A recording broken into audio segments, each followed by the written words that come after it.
All right, welcome to the last Marx 1313. It's an absolute thrill to be back with Étienne Balibar 8 months later, after a full and enriching year of brilliant interventions by remarkable guests. And of course, it all started here in this room with Étienne. Now, the ambition for this final session is to close by reading and discussing some of the last written works of Karl Marx. And actually, I also want to welcome the University of Chicago team to join the Columbia team here. It's great to have Anton Ford, professor of philosophy at the University of Chicago, and the students from the University of Chicago here as well. Okay, so I was saying, the ambition for this final session then is to close by reading and discussing some of the last written works of Karl Marx. And I think what I'd like to do is I'm going to open it up with 3 points and turn it over to Étienne Balibar shortly after that. So I want to start with trois repères, 3 points of reference. The first, and these are going to be slightly provocative just to get the conversation going.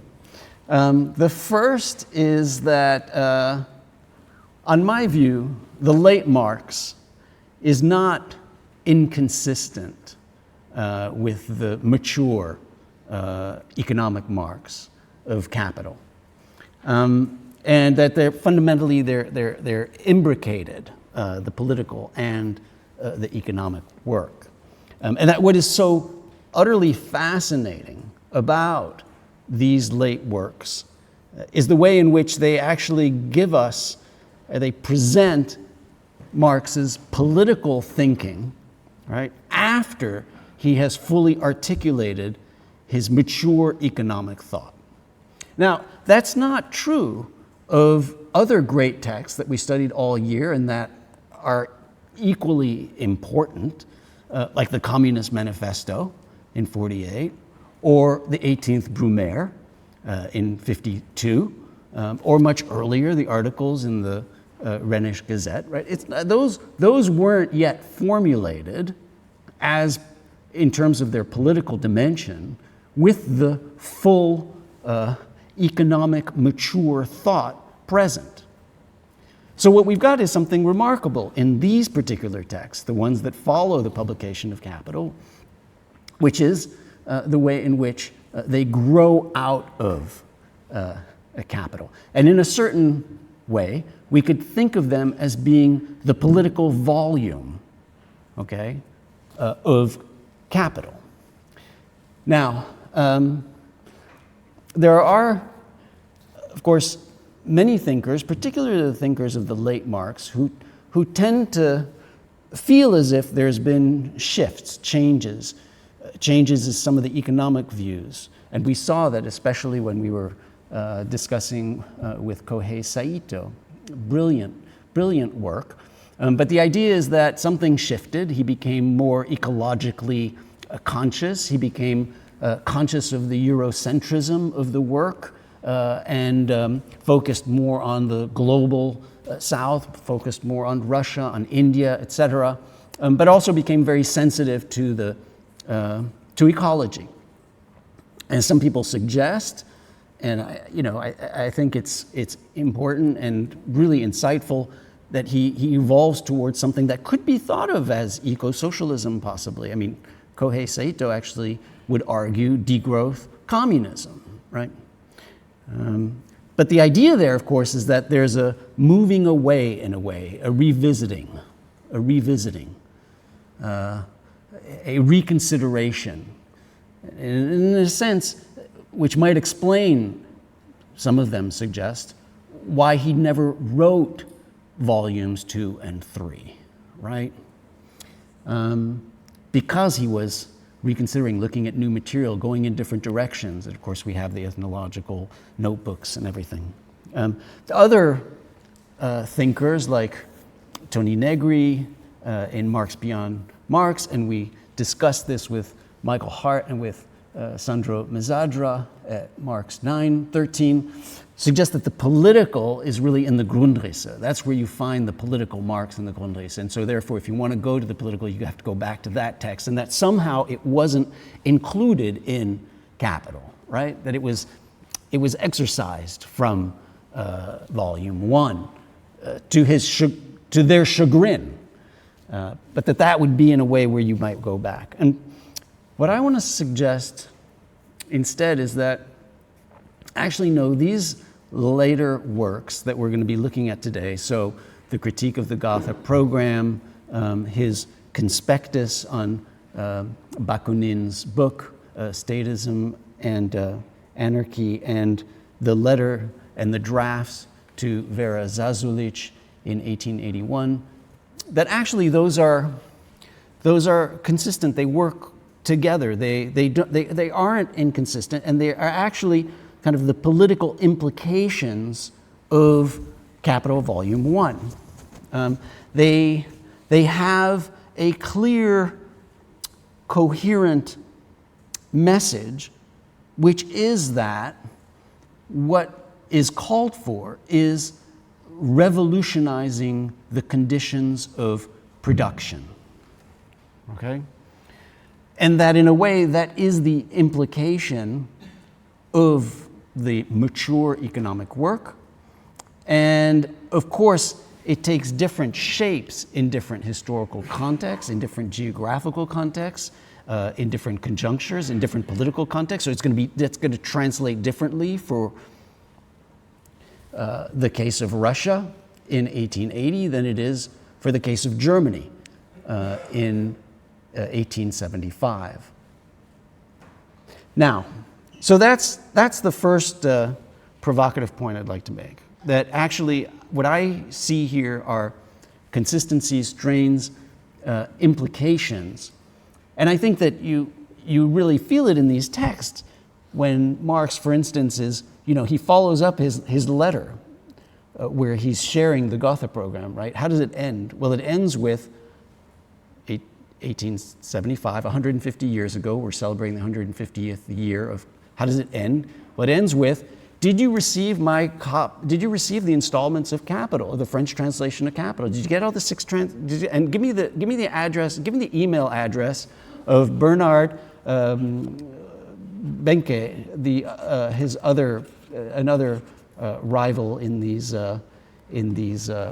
contexts, because I want to send my installments to him as well, right?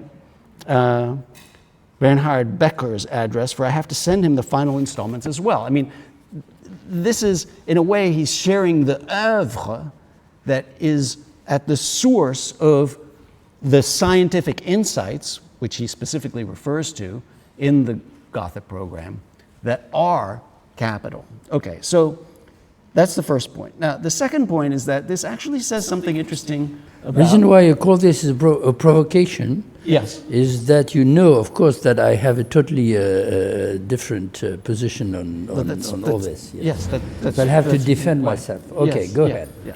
All right, the second, I'll get to you in just a second, Etienne. All right, so the second thing is that this actually shows, I would say, an interesting relationship between praxis and theory, which of course has always been at the heart of these debates, is the relationship between praxis and theory. I mean, that is the question of critical theory, probably.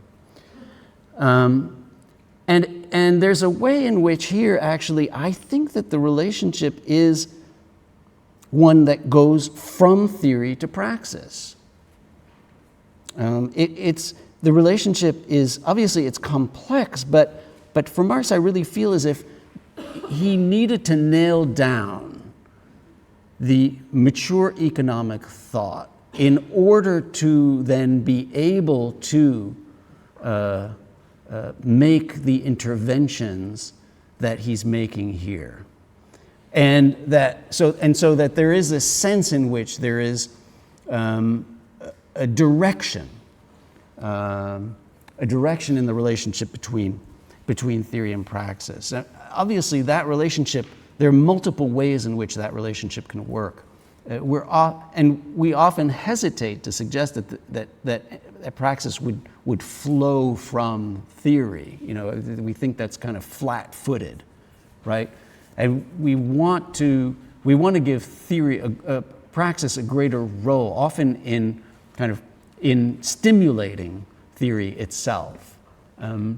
But I feel that there's sufficient indications in here and in this work that the primacy was on the economic theory, and that the political implications, which have to be, of course, historical, they have to be contextual, they have to be conjunctural, it has to be right in Germany in 1875, whatever, but that they flow from in some way.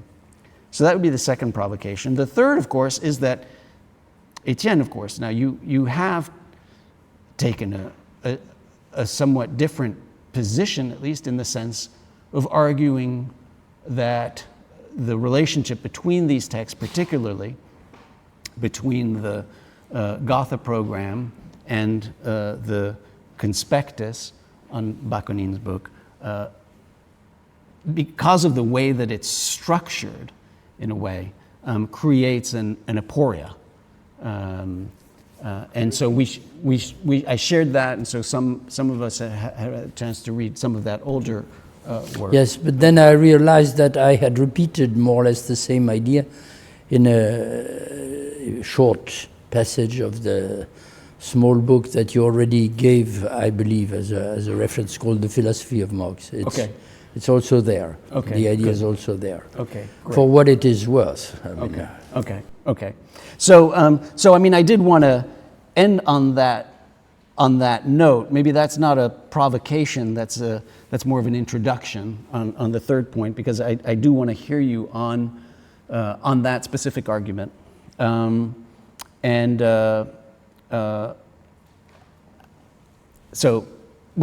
no. I will turn it into a provocation, Étienne, just to give a third point. So. I think it's entirely right that the way in which the poles are set up here, with on the one hand an anarchist and on the other hand someone who is viewed as statist, right, creates difficulty in the discourse, in the language that Marx can use, because he's being pulled and pushed in two very different directions. Right? When he's commenting on the Gotha Program and when he's commenting on Bakunin, he's being pulled and pushed in two different directions, and so it makes it difficult for him language-wise, I think, and that creates certain aporias. But I don't think substantively, I think he's got the same position in both, which is this idea that we have to find ways that he is trying to find ways for the working class, what he calls the proletariat, to organize itself administratively, to kind of, what are the administrative ways in which it must organize itself to govern and to govern itself through forms of party organization, trade unionization, worker cooperatives, right? What are those forms of organization that are necessary in order to create the revolutionary transformation of the conditions of production? And so, even though he is being pulled, and even though he has a hard time with the word state, and in the introduction, there's this there's a new translation of the Gotha Program by Kevin Anderson, which is new in the sense that they have extracted the word state from a particular passage. I describe it in the introduction. They extracted the word state from a particular passage I'll pull it up for you in a second, because the word in German was Staatswesen, and it was usually translated as state. And so the new translation, the new publication just came out, 2022, PM Press, Kevin Anderson. They replace state with body politic in that place, which I know. I said I prefer something like the nature of the state. I understand why. I understand why. The essence or the being of the state or something. But basically, they're trying to trying to extract the state from the words to suggest that he wasn't really talking about the state being present in a communist society, but what would be the essence of the state, what would be state-like, what would be the nature of the state. And of course that would be these passages where, I mean, maybe I'm saying, I think this is what they would say as well, that would be the passages where Marx is talking about, like the executive committee of a trade union, right? Or the managing members of a worker cooperative, right? Those are the ways in which this would be organized. Those would be the functions, the state functions, etc. But, so the third provocation, I think, maybe just to get you going, Étienne, although that's not necessary, yeah, is the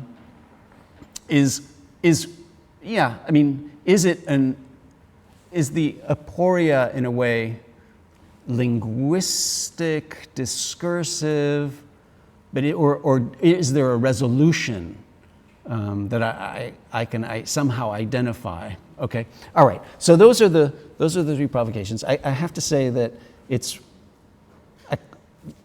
there's no one better to finish this Marx 1313 than with you. You're too kind. You have been our guiding star from the beginning, our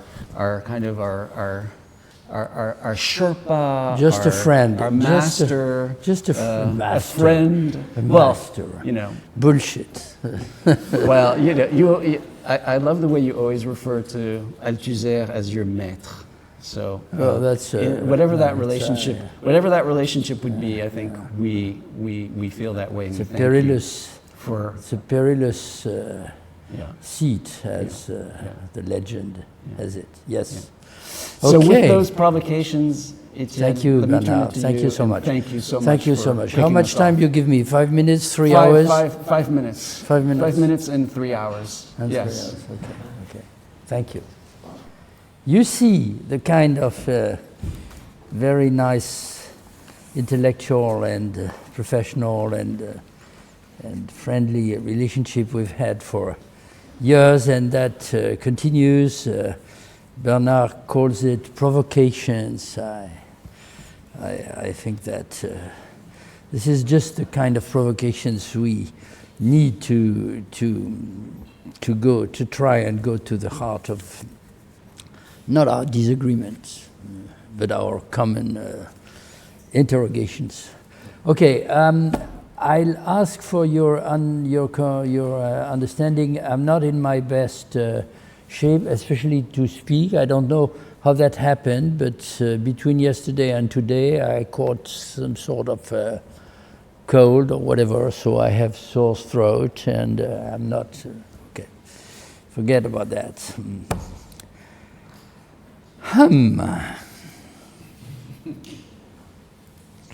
It is not the case that I have a totally different position on each and every of the three issues that you raised. But yes, certainly I have a slightly different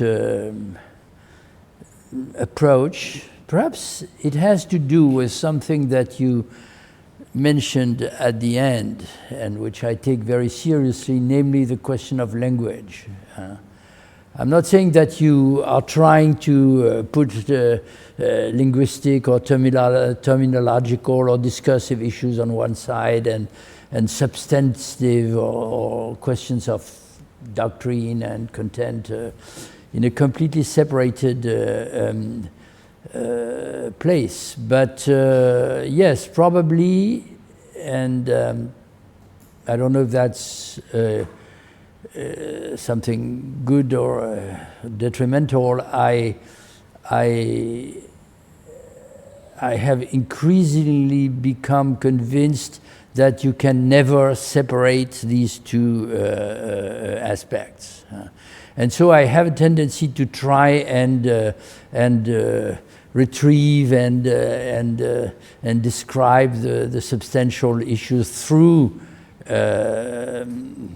discussions of words and more, not only words, but sentences written by Marx, and not only not just the sentences as you can find them as when they are just printed on a book, but behind the printed or together with the printed material, I can't help trying to figure out, to imagine, and to reconstruct, with, of course, uncertainties and the danger to go into the wrong direction, the very process of writing.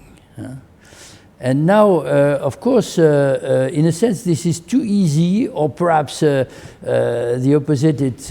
We are placed in a particularly embarrassing or difficult situation when the material that we take into account, that is our basis for discussion, directly exhibits some such, I would say, blatant symptoms of hesitation, contradiction sometimes, and in any case a process of writing which is anything but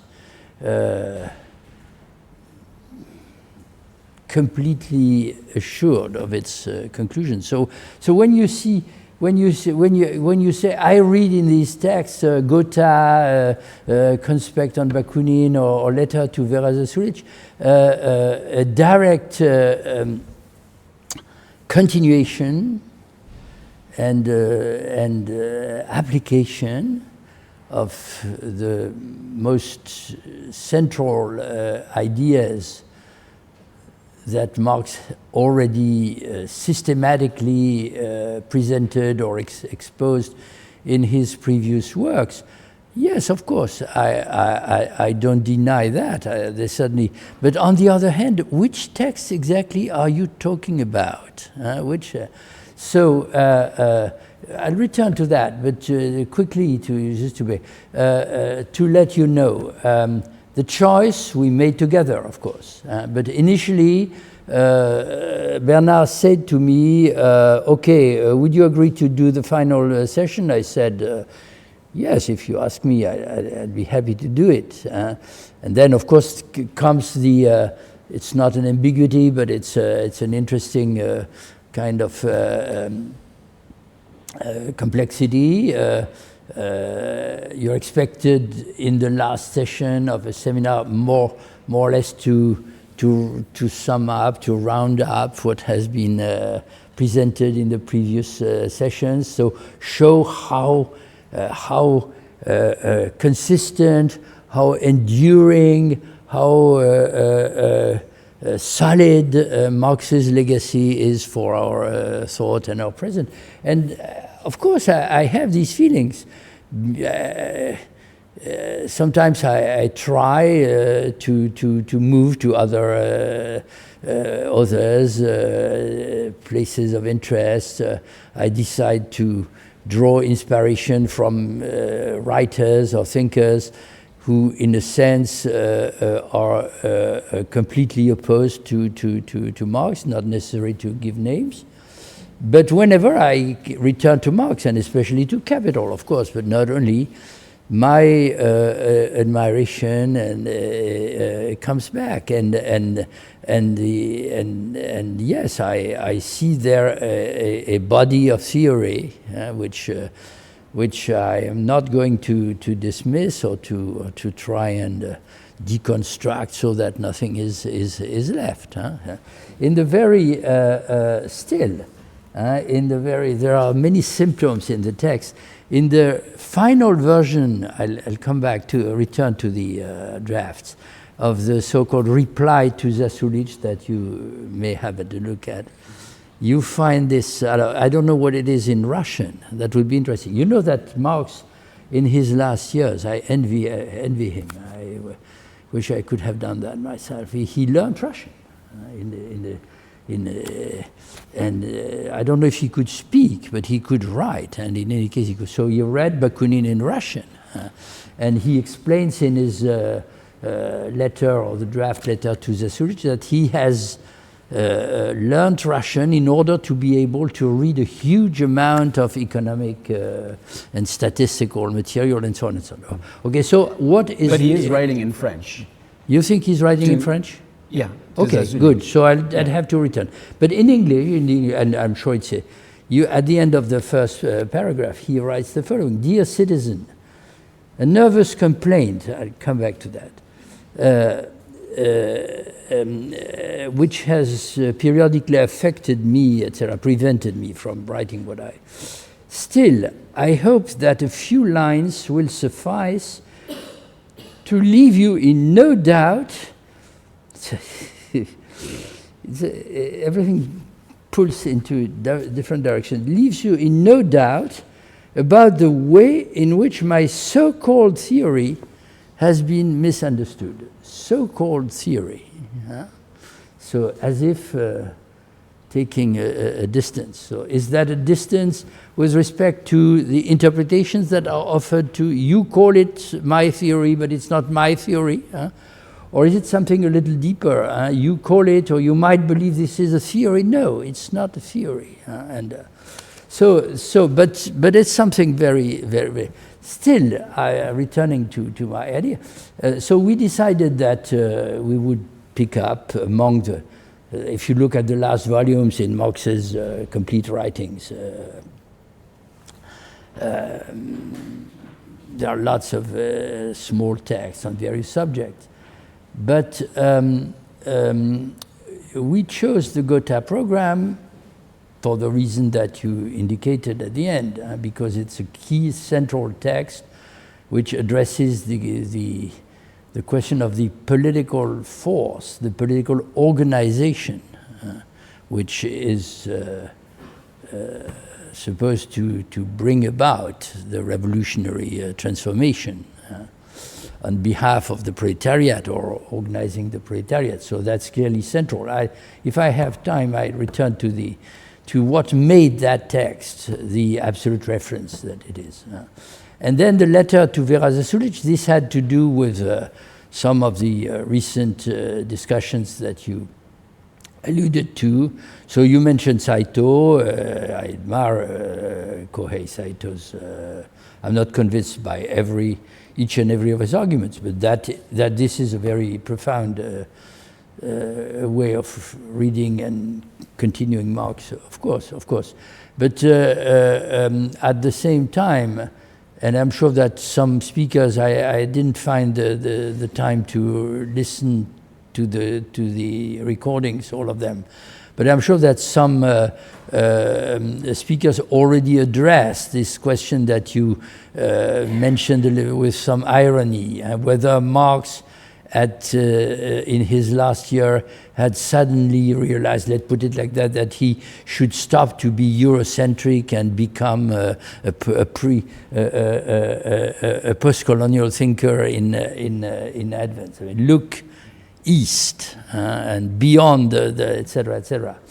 So, and whenever this question was raised, and this question involves, as you know by the text itself, a reconsideration, like it or not, of the form in which Marx himself very explicitly had presented the idea that there is something like a line of evolution of social formations or modes of production that makes it possible to understand how capitalism, in a sense, represents the ultimate or the point of arrival of a long story of class struggles and exploitations, and simultaneously, dialectically, if you prefer, lays the basis for a jump, so to speak, as he once wrote in quite very philosophical, almost mystical terms, from the realm of necessity into the realm of liberty, that is, from the world of exploitation and into the world of association and free and freedom. So that line of evolution, the idea of that line of evolution, is there in Marx very explicitly. How could you deny that? Huh? There's one. That's why he's so embarrassed when he needs to write the replica to the populists. Because he takes them very seriously. There's no doubt about that. He even, in a sense, repeats, addressing them, the famous quip, you know, that we know in his discussions with the French. Si quelque chose est sûr, c'est que je ne suis pas marxiste. If there is something certain, I'm not a Marxist. I'm Marx. And so in the case of the discussion with the Russians, Comrade Vera Zasulich is an extraordinary person. She writes to him, our local Marxists derive from your theory, the idea that the so-called peasant commune, the mir, or the other names for that, is an archaic form, an archaic mode of production and form of society that is bound to collapse under the effects and assaults of the capitalist forces and the capitalist mode of production. And in a sense, this is what must happen. This is what needs to happen, because your theory shows that it's only on the basis of developed capitalism that a communist society can emerge. So it will not keep or find its infrastructure, its basis in these archaic peasant forms. It will find them in the modern industrial division of labor and organization of capitalist industry, and Marx did write that. He published the volume 1 of Capital, which in a sense is a complete work, with a Latin, with a preface, ending with a Latin quotation. He knew his classical authors by heart, so that's from Horatius probably, or so that. Addressing the German readers. You might believe that this is not, this doesn't concern you, because I'm talking about the industrial society that is now full-fledged and completely exists in Britain. And you have a very different history and social structure. Make no mistake, he writes, de te fabula narratur. In this story, it is a question of you. It's your story as well. And there's absolutely nothing I take the bet, I mean the gambit. If you read that, there's no proviso such as the one that he introduces later, that he tries to introduce in the draft. No. I was not talking about Russia. I was not. I was talking only about the Western states and societies. So you should have understood that in your case things go in the opposite direction. So it's a little more complicated in details, but this is a fact in a sense. So this explains partly why this letter, or this draft letter, has become such an insistent reference in recent debates. Not so recent, in fact. It began when I was still younger. But a constant reference for discussions which, at the very minimum, try to address the crucial, politically and historically and scientifically crucial question of the evolutionist dimension in Marx's thought. And sorry to quote myself, but I may have it somewhere here. In the little book called The Philosophy of Marx, I devoted a small chapter to try and justify this idea. I said there are different versions of Marx's picture, Marx's view of the so-called course or trajectory of history, or the historical tendency from class societies to classless society, and the change is unmistakable, because if you take the preface to the contribution of the critique of the political economy in 1859, he explicitly says the course of that history passes universally for every society that, so at a very abstract level, of course, universally, from slavery to the so-called Asiatic mode of production that later Stalin forced the Marxists to erase from the text, to the feudal master, lord and tenant relationship, to etc., to the capitalist mode of production, which is the last in the series. After which there's only one possibility: a communist revolution. And it's not only implicitly linear, it's explicitly linear at a very abstract level, I agree. And so I did my best after others to explain that if you take seriously the drafts of the letter to Vera Zasulich, it says the opposite. It's not linear. It depends on, there are bifurcations, there are short circuits, there are different paths towards the same goal, more or less. I'll return to that, namely communism. And in particular, so perhaps he's flattering them, of you Russians, you are lucky people. Because you have kept something from an archaic past which perhaps can be used as a foundation to avoid, he writes, avoid the suffering of capitalism and jump directly with some conditions. I'll return to that, etc. So I am of the, but hope you didn't lose me completely. So we had chosen these two texts. And then I asked your permission to add the Bakunin conspect. And the point to which I want to arrive, returning to this question of language and so on, and writing, is that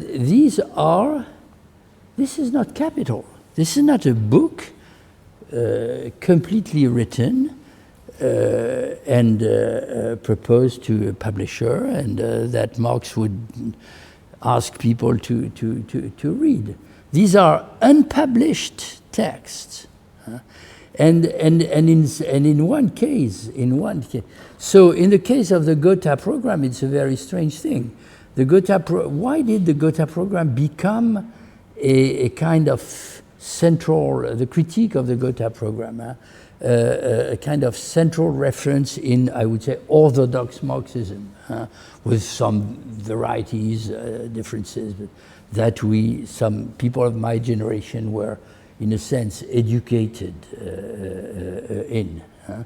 Because it was canonized, first by the Second International, and above all by Lenin, Stalin after him, and their readers and continuators and disciples. Initially, the Gotha program was the program for the Social Democratic, the German Socialist Democratic Party, at its Congress in 1875, and a very interesting date, and a turning point in many respects. And as usual, of course, the Congress was the place of a tension, a conflict to some extent, or a struggle of influence between social democratic leaders who were close friends of Marx himself personally, and therefore presented themselves as his more or less spokespersons. And the party unified different socialist tendencies in Germany. It unified the Marxists with the disciples of Ferdinand Lassalle, the other great leader, etc. And therefore, and Marx was furious because he thought that in the final version of their common program, his friends, his disciples, so the ones to whom the letters are addressed, Liebknecht, Braque, and so on, had made huge concessions to the language and the conceptions of the other side, that is Lassalle. We're not going to enter, it's long and it's an interesting story, but another, of course, 1848er. So he was dead at the time, but he wrote these Randglossen, these marginal notes, furious notes on the program, on the draft program, saying, you cannot write this, it's unacceptable, it's totally wrong, it goes into the wrong direction. We'll come to that, I hope. And sent it to his friends, to his comrades. And it ends with this formula that my master, as you call him, was eager to repeat. Dixi et salvavi animam meam. It's a church Latin. It's I spoke and I saved my soul. And because I said what I had to say. But now put this into the drawer. Because during the Congress, the relationship of forces has changed. You, my friends, are in fact in control of the partido. So I'm not going to make things too complicated for you. Okay. So I will return to the anarchist side. So this text was never intended to become a kind of theoretical masterpiece and foundation. So it's a long story, etc. 10 years later, or 15 years later, Marx was dead, another Congress was taking place, and Engels, the continuator and friend, etc., found himself in a similar situation. So he returned to Marx's notes, and he discovered that he could make use of them. So he brought them back, he published them, and there are letters in which he said, you see, I will publish this in the party newspaper, and you'll see some people will be very happy, but others will be furious, but because it reveals the depth of their, etc. So the text became public, but it became public in circumstances which didn't make it a work in the proper sense. It made it a weapon in a match, in a boxing, etc. And it's only retrospectively, and so I stopped there, of course, through the use that was made by, especially by Lenin, and that became official, of course, by Lenin. And one of the reasons why Lenin, okay, we might come to that in the discussion. One of the reasons was the catchword, dictatorship of the proletariat, is there in one of the passages. And it's one of the very few passages in Marx's works where this expression is used. So for Lenin it was extremely precious. And but he transformed, but through Stalin, blah, blah, it became a sacred reference. Sacred, which might explain to you why I'm so eager to deconstruct the etc. I know I'm already abusing etc., but let me tell you an anecdote. Many years ago, I was a professor at the University of Nanterre, at the other end of the Paris region. And one day, we were informed by our chair in the department that a delegation of Chinese professors of Marxism wanted to meet with French Marxists and discuss it. So that was in the 90s, and the late 90s. Keep that in mind. So they had asked, I don't know, the Ministère des Affaires étrangères, where can we find Marxists in France? And the ministry had said, go to Nanterre, that's where they are all. So they went to Nanterre and asked the same question to the presidency, and the presidency said, go to the philosophy department, that's where they are. And effectively, in the philosophy department, there were 3 Marxists, myself, Tony Andreani, and Jacques Bidet, the 3 of us on completely different positions regarding Marxism, but all officially Marxists. So we find ourselves in a room, not very luxurious, with the 3 men from Beijing, black suits and ties, very, very serious, and kind of diplomatic encounter. And at some moment I was a little tired with formal considerations. So China, of course, had changed course since the years of Mao. So I asked them, could you perhaps explain to us which stage in the transition from capitalism to communism you have now reached in Chinese politics? And so the chief of the delegation, it was very hierarchic, said to me, we are in the intermediate middle stage between socialism and communism, as explained by Marx in the critique of the Gotha Program.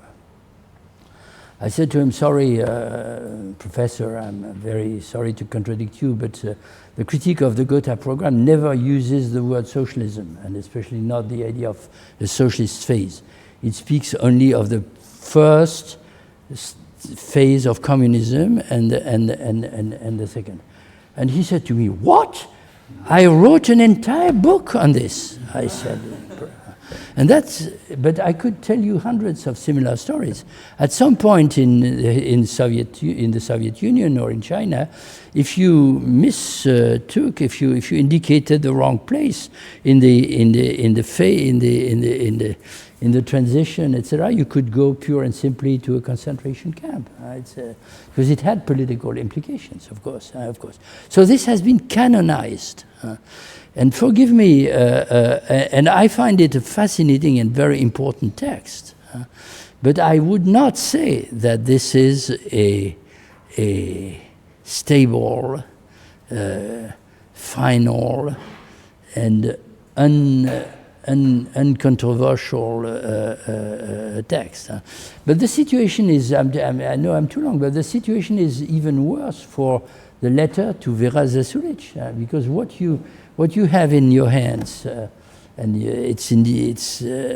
Bernard gave us the necessary references, so you could download the text, are two things. You have three things. You have the letter that Vera Zasulich sent to Marx, one page, in which she asks him very politely and with great dignity, and not in a servile manner, but with admiration, if he would perhaps be able to take sides. I mean, to decide which interpretation, which reading of Capital is good, the one that is proposed by the Marxists and the one that is proposed by the populists. And so, and you have Marx's final answer, which begins with what I was reading, a nervous complaint which has periodically affected me for the last 10 years has prevented me from answering sooner your letter of 16 February. I regret that I am unable to give you a concise account for publication of the question which you did me the honor of raising. Some months ago, I already promised a text on the same subject, etc., etc., but etc. And then you have this, it's not even one page. But, of course, as for many other texts, important texts in Marx's legacy, particularly the address, that's the one that comes always to my mind, known on the Paris Commune, known as the Civil War in France.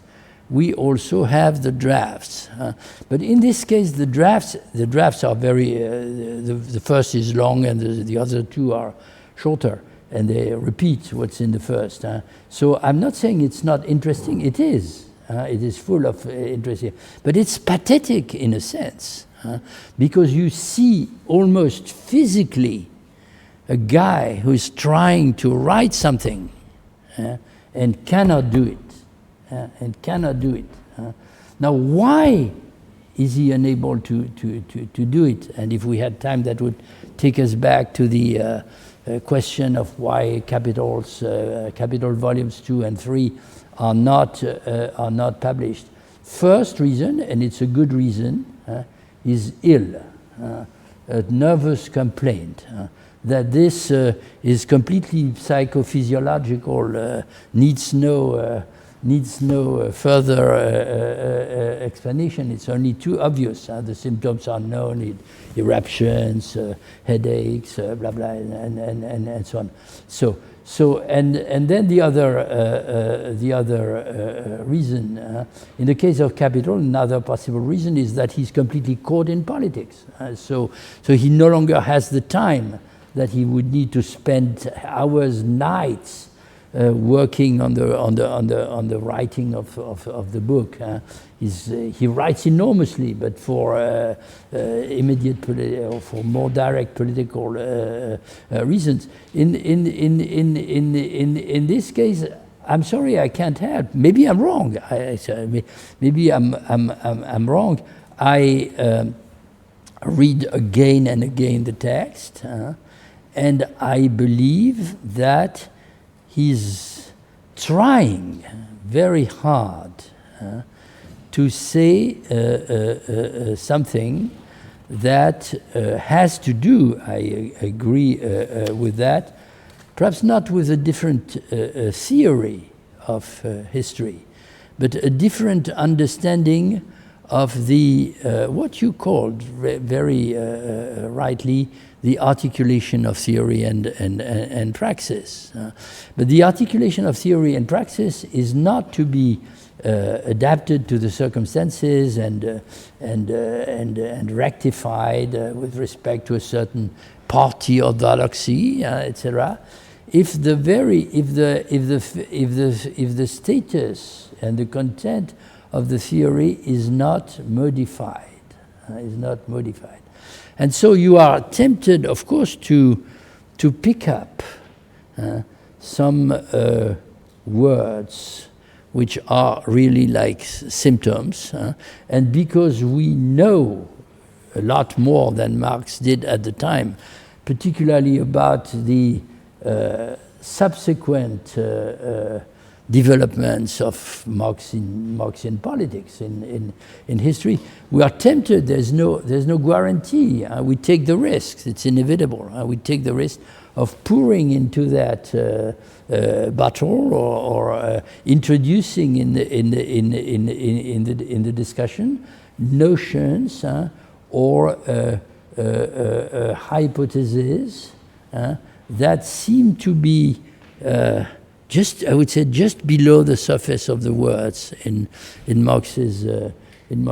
So of course, there's an element of imagination, and perhaps even delirium in my attitude. I try, and it's not the same as, I don't have that pretension, as Tony Negri returning to the Grundrisse and saying, you see here there were possibilities that Marx cancelled and that we must retrieve. But still, so what is the word in the draft that works, in my opinion, as a symptom for a big, huge and fascinating philosophical problem? It's the word simultaneity or simultaneous. Marx writes, he says, you're asking me about the revolutionary potential, possibilities that are harbored, that are contained in the fact that Russia as a society, as a history, has not or not yet entirely witnessed or observed the full destruction of the commons, of a communal organization of property in the countryside. Of course, it's fragile because capitalism is there in Russia, and especially in the countryside. There are landowners. They are eager to destroy the commons. So to repeat, you're asking me about the relationship of this to the famous chapter in your capital about the primitive accumulation, the story of the enclosures and the violent destruction of communal structures in the countryside. Yes, it could be the same story, except it's taking place in a different moment. So in a sense, it's too late, and in another sense, it's too early. It's too early. So it's out of sync. This archaism is out of sync with the main tendency in developed, he uses the term, developed capitalist countries. And so if you, and it's very interesting when you move from the beginning, because he repeats himself, he writes the same sentences again. That's normal, of course, etc. So I shouldn't make too much of that. But between the beginning and the end of the draft. The draft he never sent. He could not send because he wasn't reaching a stable and satisfactory formula, among other reasons. So between the beginning and the end, the tendency becomes inverted. The beginning is yes. Has the following meaning: yes, you are right, my friends, and the official Marxists are completely wrong. Russia is a specific history, and on the basis of its social traditions, the peasants' commune, something like a communist future can be imagined, that will have followed a different path. So the meaning is, I'm full of hope for you. And when you arrive at the end of the draft, it's been almost completely reversed. Of course, you have this great institution on which you could imagine that you built a future. But I'm very worried, you know, because it's already dissolving, because so it's like a race between the development of capitalism and the possibility of a revolution. He says the commune will be saved, it will be redeemed only if a revolution takes place. But that should be quick, that should take place quickly, because other, etc. So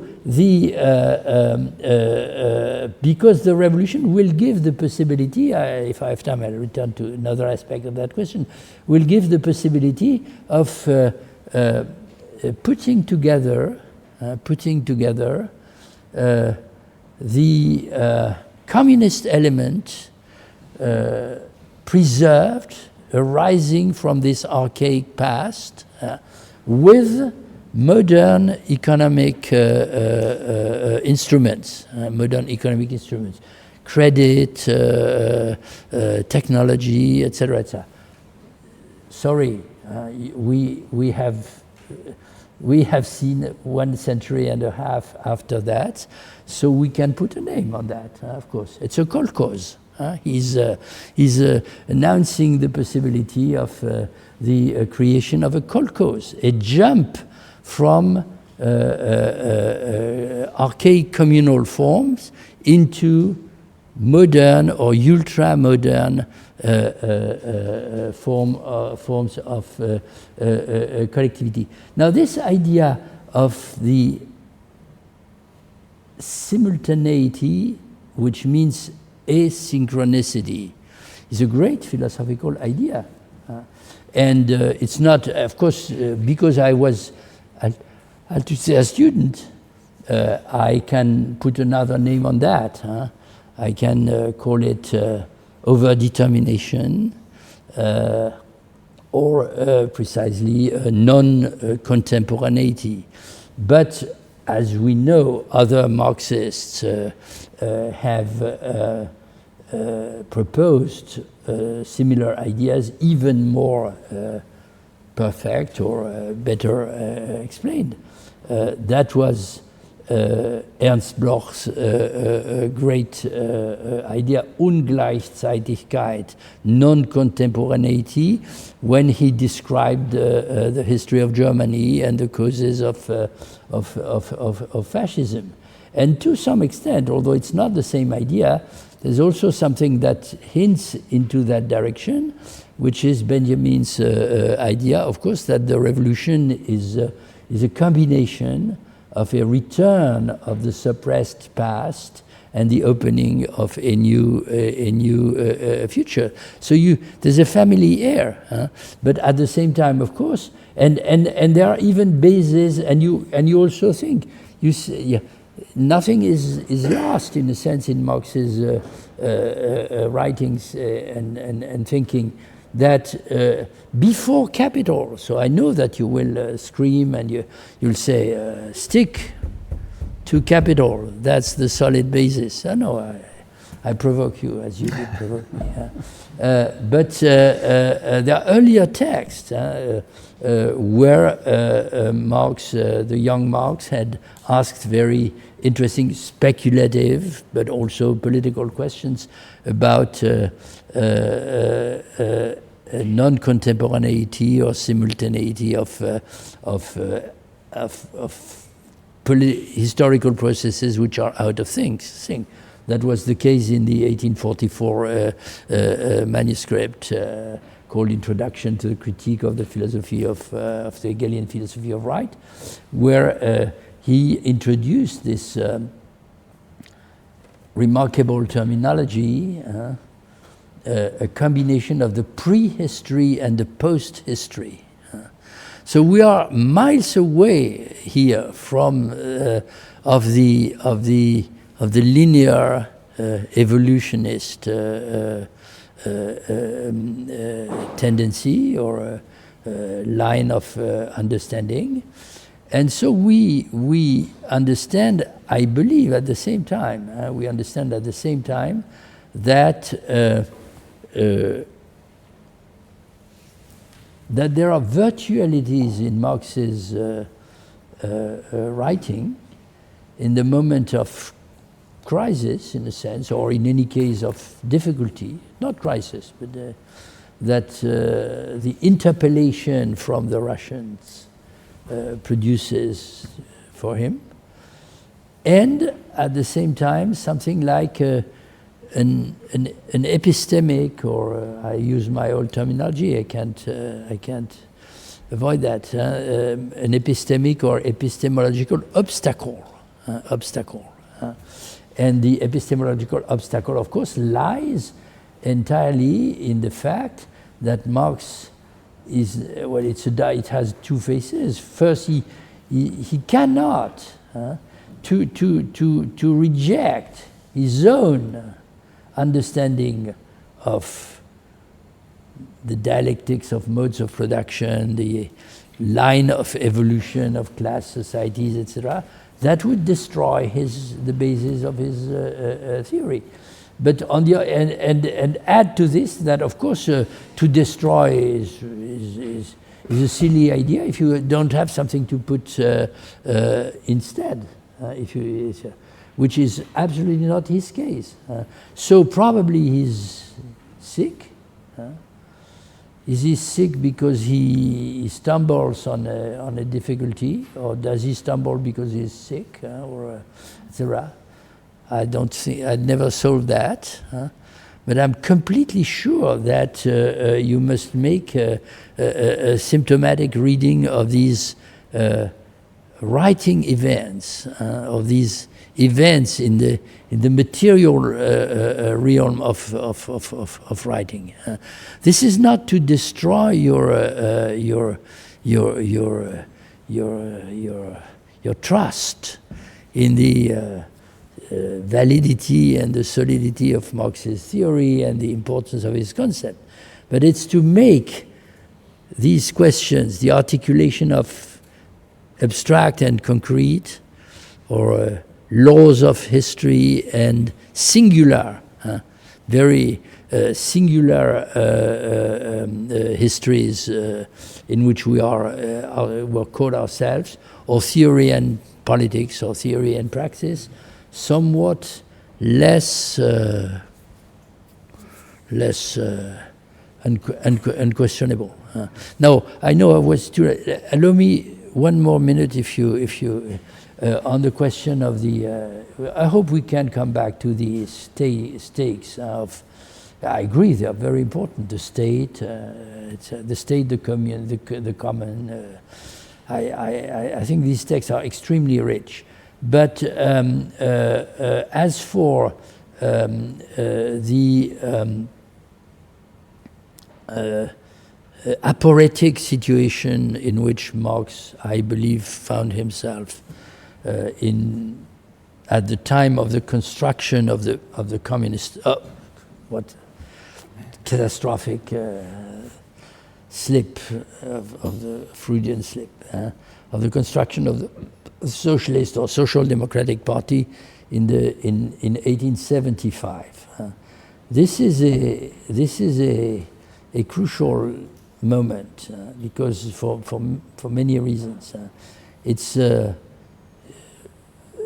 if you ask the question, which texts in the Marxist tradition have been used as a kind of comprehensive foundation for the invention, the development and the use of Marxism as a coherent and systematic theory. I believe I'm not simplifying too much if I say there are three of them. First, the Communist Manifesto, the idea that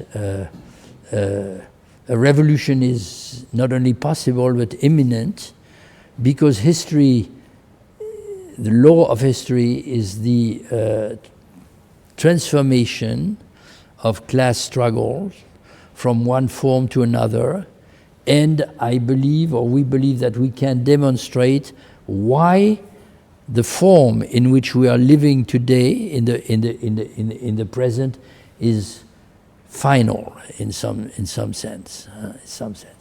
A feeling that Marxists and others had again and again in history. Some have them today. Second possible basis, Capital Volume 1, as you rightly said. Because for the reasons that I have already indicated, it's not totally different from the previous one, but it's more explicitly focused and concentrated on the issue of property. The historic tendency, as he writes it, for the institution of property to move from one figure to another until you reach something that is presented as a maximum. And the maximum of concentration of capitalist property is dialectically jumping or transformed into the abolition of property, the expropriation of expropriators. And then the third one was not written by Marx, but he collaborated to it. It's a very important fact to know. It's Engels's Anti-Düring, 1875, a critique of a man who is forgotten today, etc. So with the systematic distinction of scientific socialism and utopian socialism, and an additional twist. There's a chapter written by Marx in Engels's book. So he completely endorses the additional twist that he adds to the dialectic of modes of production as presented in Capital has to do precisely with a certain idea of communism, and that takes us to the vicinity of the correspondence with Vera Zasulich and also the Gotha Program in a sense. It's the idea that history begins with communal property, with common property, and that's work in common, use of the means of production, etc., in an archaic, precisely, or primitive form. It's totally 19th century evolutionism. They were reading. It's not philosophically. It's not completely different from Morgan, from Spencer, from so it begins with a primitive form of commonality, and then it takes the whole trajectory of history. These extraordinary views from above, the whole trajectory of history. To explain why these communal forms needed to become dissolved, that lead to extreme forms of individualism, individual property. It's very Hegel, of course, as well. And, of course, through a negation of the negation, the usual trick, or the etc., a restoration of the common, but this time, of course, not in primitive forms, but in highly progressive forms. And he mentions the acquisitions of science, the sophisticated division of labor, and so on and so on. So these are the three successive bases, and the last, of course, was the more influential in the history of the Socialist and Communist Party.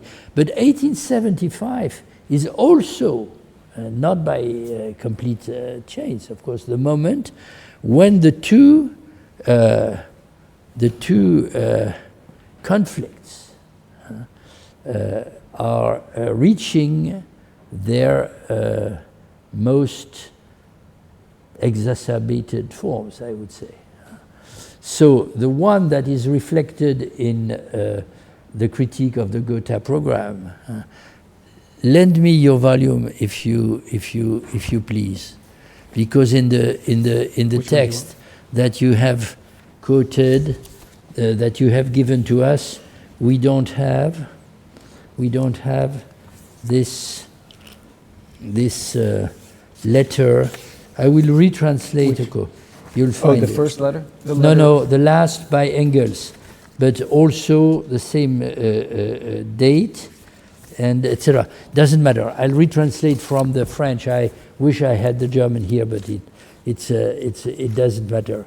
So Engels sends the notes on the Gotha Program to the destinataries.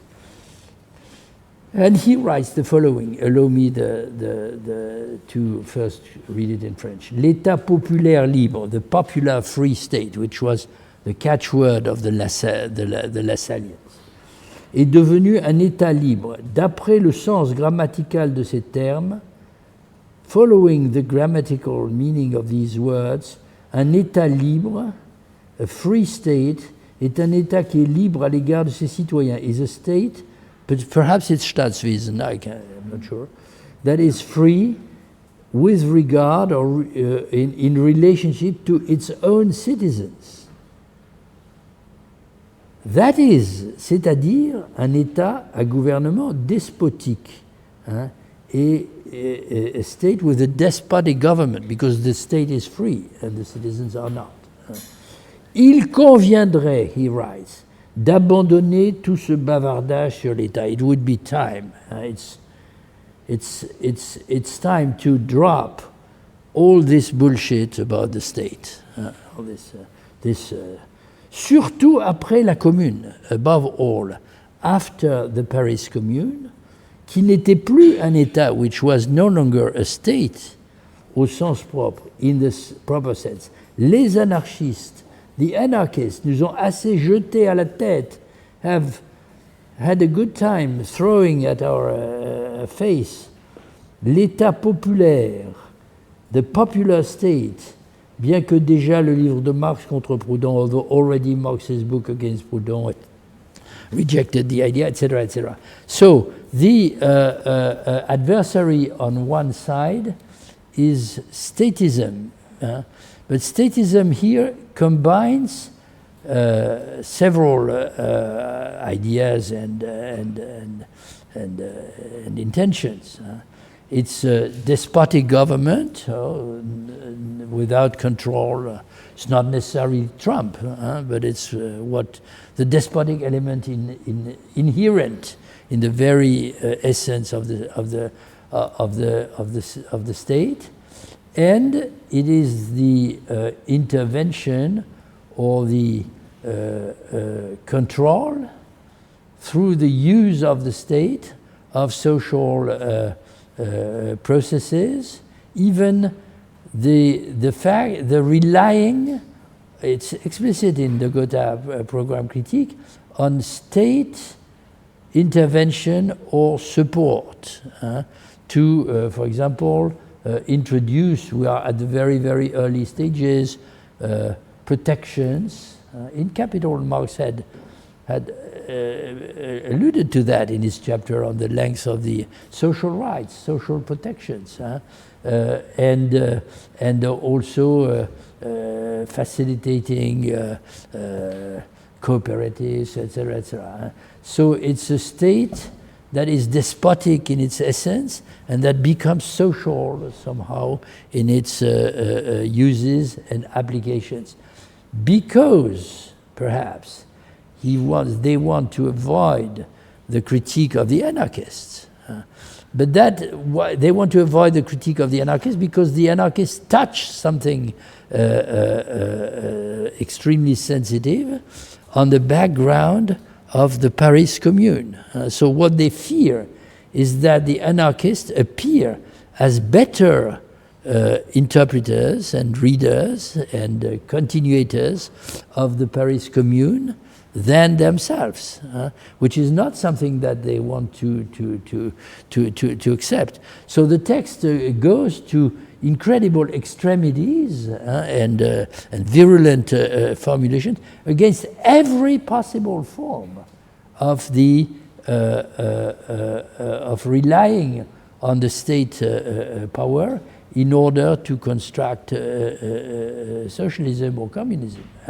And on the other hand, the critique against Bakunin, I reread it very carefully.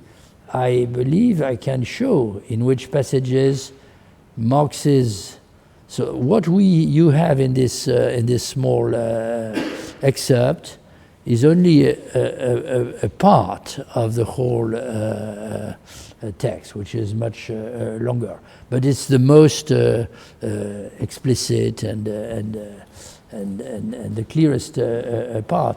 So read that again, and you'll see that each time Marx writes something like nonsense, bullshit, stupid, can this guy be as dumb as that? For example, when Bakunin says, you speak of the necessity of using the state power in order to establish a regime that will make the transition possible between capitalism and socialism. So that's a government, writes Bakunin. So if it is a government, there are people who govern and others who are governed. Are these the same? Are these the same? Can you? Or he goes into details. He's good. I'm sorry to say that. He's good. He says, "You'll explain to me that the governing body is made of workers." Sorry. Excuse me, but these are no longer workers. These are former workers who have become administrators, party leaders, ministers, blah, blah, etc.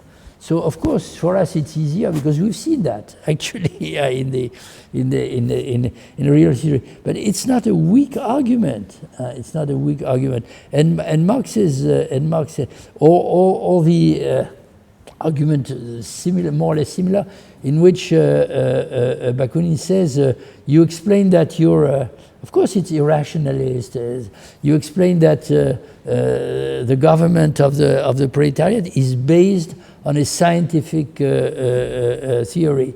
So this will be a government of science. But science and the people, these are two different, etc. And Marx says, this is stupid, guy. You never, I can see that you have never worked with trade unionists and activists. You would see that they solve the difficulty in practice. And I don't say that this is it's a partial replica. So in that, okay. So what I finish. What I wanted to say is that when I wrote the passages that you quoted, aporia. I was very fond of aporias. I loved aporias. I wanted to find aporias everywhere. I even more or less I was convinced that a thinker who is not aporetic on the crucial notion of his system or his thought, be it the absolute or the praxis or whatever you like, is not a thinker, of course. So I proposed that there was this aporia, and I explained, I tried to explain it in more or less sociological terms or historical terms by saying it has to do with language, that Marx writes in an ideological framework and environment where the language of political theory and practice is codified and organized around the use of these terms. Binary oppositions most of the time, the state and the society, the authority or authoritarianism on one side, and the spontaneity and self government, which can be also called anarchist in a positive sense. And I said he finds no absolutely new original terminology that would make it possible for him to jump beyond these antinomies. And that's where Bernard Harcourt, of course, enters the stage, and he says, but he has the idea. He doesn't have the words, but he has the idea, or he has the substance. And yes, at the time, I was more or less convinced, or better said, because of the infinite difficulties of Marxian politics at the time already, I was more or less convinced that the ultimate goal would be to overcome Marx's aporia, or Marx's difficulty. That is to find the words that contain or the dialectical words, if you like, that encapsulate or the new practice of politics. It was our catchword. The new idea and the new practice of politics that Marxism or revolutionary socialism had introduced in history. And therefore, I presented this aporia as something negative.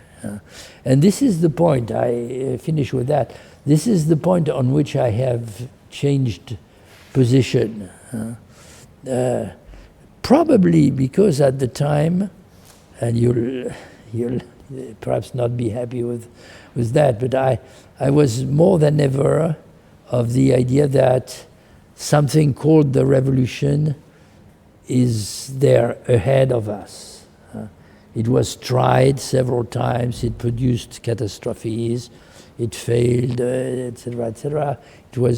It became internally subverted by the counter-revolution, etc., etc.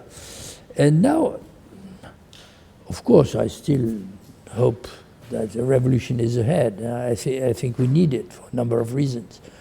But I am I'm more interested in the fact that the revolutions are behind us.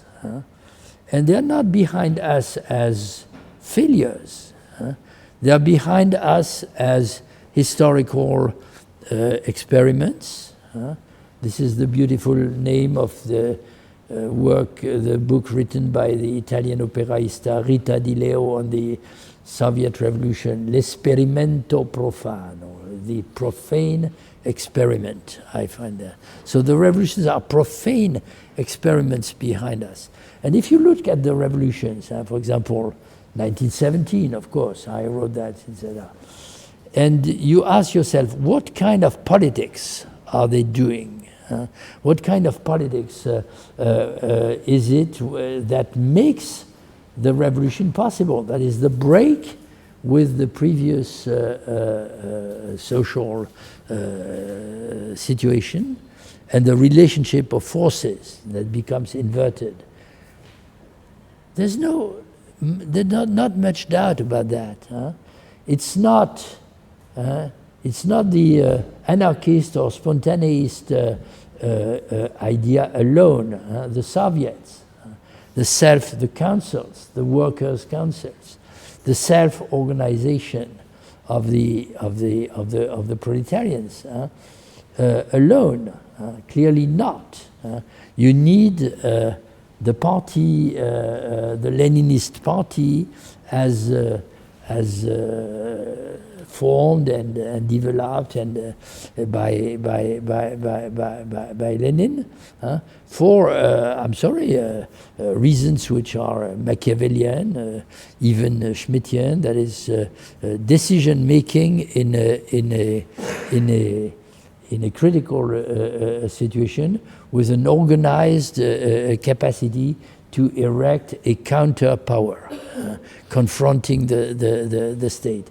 So no Soviets, no spontaneity, no anarchist leaning, no commune, if you like, leaning politics, no revolution, no organized party, no strong leadership, no dictatorial mode of government, no revolution. So the revolution is a completely, the revolution that makes the impossible possible, to borrow a philosophical formula from Badiou and others, which makes the impossible possible, that breaks the continuity of the existing society, is exactly this untenable or unstable combination of antithetic ideas and principles and of course in history, as we have seen it doesn't exist for long. It doesn't. It's one of the two principles has to prevail, and historically, it's more generally. Well, could discuss that. So all this to say that what I saw as an aporia, I tend to see today as not as a solution, but as an invention. As an invention. The unity, perhaps it's my philosophical pet language. I think that revolutions are exactly that. They are antinomic combinations of antithetic principles of politics. And I'm not saying, and I don't believe that you will deduce any of these two from Marx's theory of capital. That's an addition. It has to be added. It is linked to the question raised again and again in these texts of how you jump from the abstract to the concrete. Mm-hmm. Sorry, I was probably okay. No, that was marvelous. That was marvelous. So let me propose this. Let me make. I think I want to make three points. Maybe give you 5 minutes to then, and then we can open it up. Like the first 5 minutes. Maybe not shorter than the first 5 minutes. Maybe. So first of all, I just want to emphasize that my intention with the provocations wasn't and isn't to kind of create a perfectly coherent, forceful Marx that we can then, march forward with, or follow, or, trot with. That's not, and the idea is to actually figure out the coherences in order to think about the political implications from those historical conjunctures to ours. So to help us kind of get towards the end of your talk, when you were talking about the possibilities of revolution, to actually push us to try and see how we could use this work, if there are sufficient coherences, to think through the present, right? So it's not by any means an effort to kind of create a solid Marx that we can just, get behind. I right? imposed on you. That's okay. That's okay. So and the reason iron jacket. Pardon? I imposed on you a kind of iron jacket of. Yeah. So and that's not the goal, though, is to be able to say something or to think our present in a way, so that there's sufficient coherence and relationship for us to be thinking through the present. And the thing that I do find so remarkable is the second thing I should say is, of course, what's very interesting here is we are reading just a few sentences, right?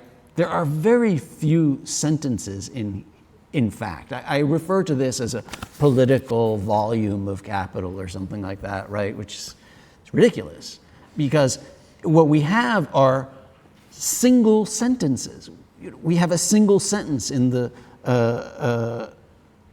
letter to Zasulich. We have just a few sentence paragraphs in the Gotha program, right? We have a single sentence that ends with, from those according to their ability to those according to their needs, which is this, and from that we are deriving so much, right? But there actually there's just a few sentences that we're working with, and so in that sense, when we read those sentences, I don't think we want to turn them into something that's stable, as you suggest.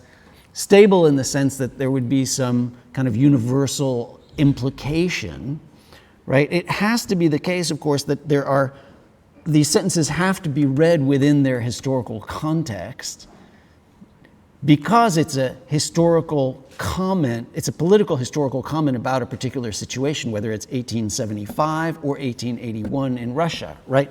So there isn't any stability here, except for the fact that if there are coherences, that the historical interventions, these short sentences, make sense at that time, in that context, and in fact kind of relate back to, say, the economic work of the capital.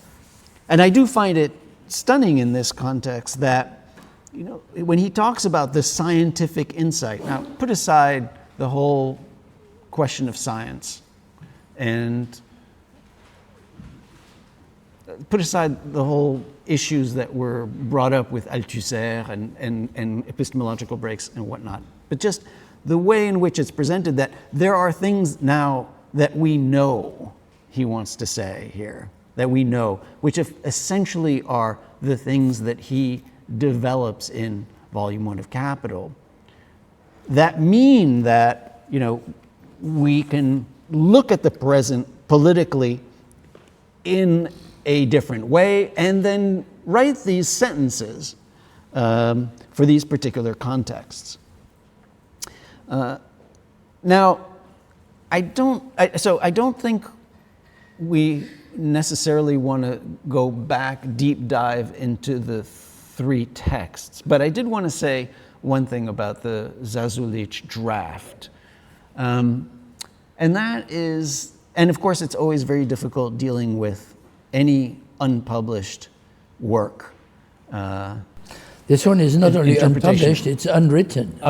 Well, no, I mean the draft is the drafts are written, and there is in the here my hypothesis for why the final letter became so short. Yes. My hypothesis is he didn't really want to share the fact that he thought that the rural commune was going to get crushed. And he says it. Le concours d'influence destructive, à moins qu'il soit brisé par une puissante réaction, doit naturellement aboutir à la mort de la commune rurale. I mean, he's pretty clear here. Yes, he's pretty clear that je dévoile le mystère. I'm unveiling the secret that the actual state of the commune is not tenable. Which means, first, I agree with you. Second, you are wrong. Wait, well, let me finish what I was going to say, then you can say I'm wrong. He's actually thinking that this Russian commune thing is not tenable. He tells us it's not tenable. He tells us why, the way it's parceled out, it's not tenable. And, it's probably going to get crushed. Unless there's some kind of Russian revolution, immediate Russian revolution, unless we can do something dramatic or something like that. And my hypothesis is he didn't want to tell Zasulich, look, you can be right. you know, your commune is dead. Forget about it. And so he was kind of, you know, and what does he say? He says, there are lots of problems. There are lots of problems with the commune. He says it in the final letter, right? Where is the final letter? Réponse, right? He says it, l'analyse de la commune, afin qu'elle puisse fonctionner comme telle, il faudrait d'abord éliminer les influences délétères, which is what he was talking about, les influences délétères qui l'assaillent de tous les côtés, et ensuite y assurer des conditions normales. So, but obviously we're dealing with, it's impossible to know. Maybe it was nerves, maybe it was sickness. I don't think so. I think it was that it was a little too harsh what he was saying, which was very aligned with. I don't disagree. I Okay. don't disagree. Okay. You put the weight on the tactical or strategic articulation with his interlocutors, and I put it more on the idea that taking the question as it was asked by Vera Zasulich to its roots or foundations, a problem of a philosophical problem of the it's not only the understanding, I'm tempted to say in quasi-Kantian Hegelian terms, the schematization of history, the figuration of the of history as a process was becoming problematic. But I don't think our positions are totally incompatible. Yeah, no, yeah. And I heard some of that in what you were saying and in your texts too. And then, if I may, no, you were speaking. Go ahead. But let me just say one last thing, And which can push you maybe in a different direction, is that, of course, the effort now. So you can't get anything stable in terms of political praxis because everything depends on the historical circumstances. However,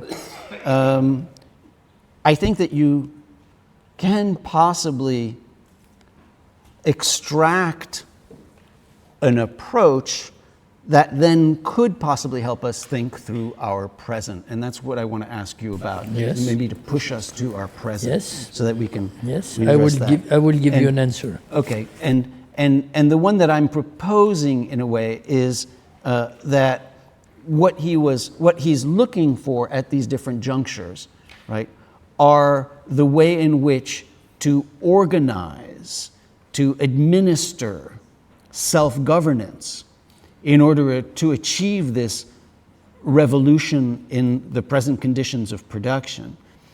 And that the different interventions against Bakunin, against the Gotha Program, etc., are trying to figure out, and then the question would be, how would we do that today in the present context, trying to figure out how those forms of organization can take place through a workers' party, through the executive committee of a trade union, through the managers of a working cooperative, of a workers' cooperative, to lead to the abolition of class distinctions and a radically new society. But I suppose that can give us something helpful today. I tend to push it in the direction of thinking through the stage of forms of cooperation, workers, cooperatives, etc., which are forms of organization for purposes of self-governance, right? So that in every aspect of our life, whether it's work or whether it's consumption, etc., we are organizing in such a way as to engage in self-governance, which could be helpful, but it could put it in other directions. But I think the point is, you know, to avoid an aporia, so as to think through our present moment, right? So maybe we can kind of push the conversation towards, and of course there's a lot here having to do with populist movements, right? I mean, the Zasulich letter is all about possibly populist movements, and there are lots of populist movements going on today in various countries. They're not the same. Right? Her populism is what some people would call a left populism. Right. Right. Okay. And, so go ahead. Sorry, Etienne. No. Okay. It's too long. I want to give 3 answers, direct or indirect, but very quickly. First, a latent question regarding the forms of organization, that is the institutional and I'm tempted to say practical dimension of the revolutionary movement that is clearly latent in all these texts. Excuse me. Is the question is what has become called, labeled later by other Marxists after several experiences, the question of the party form. And in this respect, of course, there is an extreme position represented by Bakunin, and it's not a weak position. That's a point that I think we must keep in mind. But it's not. This is not to say that we ought to accept it. It doesn't object. Bakunin's position is as soon as you create a party, the thing that you are trying to do in this moment in Germany and in other places, the implicit goal, we could return to the discussions, the First International after the Commune was torn between 2 great tendencies, Marx on one side, Bakunin on the other side. The discussion is huge, and so Bakunin and his followers, that Marx attacks virulently, but the same is true in the other direction. If you read the complete notes taken by Marx, he learned Russian and read Statism and Anarchy. I thought I could bring the book here, not in Russian. I have it in German. It doesn't exist. I'm not sure if it exists in French. It's a 500 pages volume, you know, and Marx copies entire passages, including the passage about him, Herr Marx. I will propose a portrait of Herr Marx, and the portrait is not deprived, to say the least, of anti-Semitism. He says, Herr Marx is a perfect example of the genius and the weaknesses and the dangers of his race, etc., etc.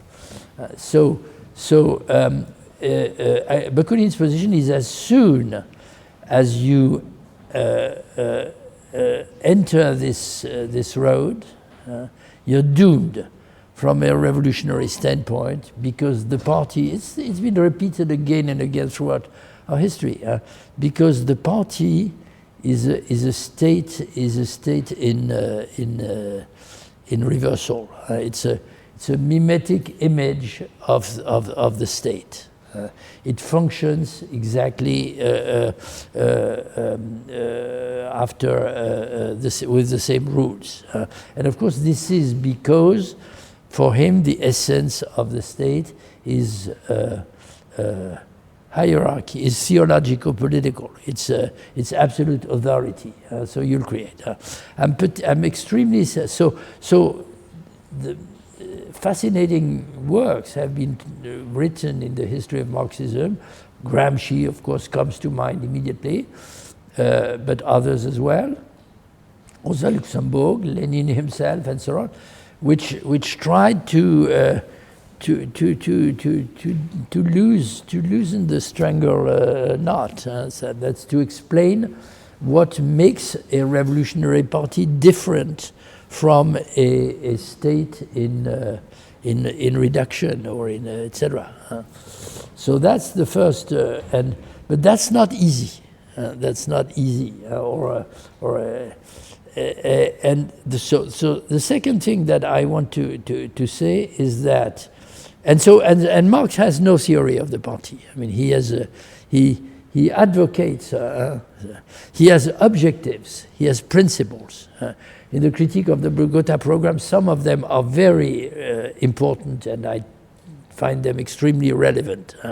For example, the passage when he says the way you are building the Social Democratic Party in Germany is completely dependent on your idea that the party will need to use the state in order to achieve the transformations. So and this state will be the national state. So your party becomes a national party, if not a nationalist party. Where is the internationalism in there? It's been forgotten and suppressed. And we ought to be sensitive to that, because we know that we've seen various forms, more or less acceptable from a democratic point of view, but none that is very convincing as a revolutionary instrument, which impose, I would say, the nation form upon the party form, or at the expense of internationalism, and the consequences have been clear in matters of decolonization, in matters of migrations, etc., etc. So that's the first point. The second point is Marx shares it seems to me, the idea, especially in the text in the 18th Brumaire of Louis Bonaparte, and the text on the Commune, which repeats the 18th Brumaire from this point of view. He shares the idea of the scheme, the figure of the state as a machine, an apparatus, etc., that is located outside the actual working, if you like, of the social and economic functions. So that means that he's retreating behind the Hegelian understanding of the state. So maybe Hegel is wrong, but Hegel would never think that the state or its functions, its working, etc.,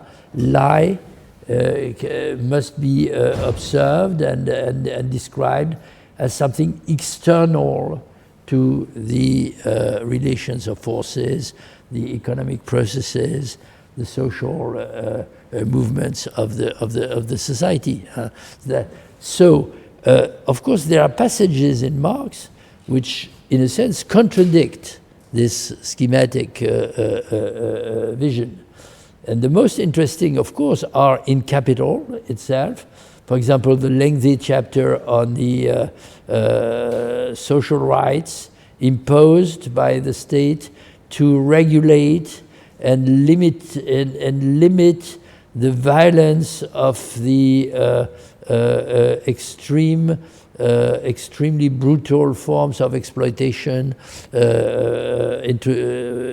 deriving from the Industrial Revolution. So the limitation of the working day, the prohibition of the working of children and women was still not the case, of course, in today's capitalism. But and so there the state is no longer something external. And even Marx's vocabulary reflects that. He says these laws, which are the result of a combined kind of combined pressure from below and from above, a reformist politics of the state in the interest of the bourgeois class as such, and the class struggles, the pressure, the rebellions, and the strikes of the workers themselves produce, for the first time, he says, a conscious regulation of social conflict on behalf of the society as a whole. But that's one passage, and then it's so. If we take a little bit of distance from there, we must say two things, I believe. As capitalism evolved, and today, not only neoliberalism does not contradict that, or Elon Musk's ridiculous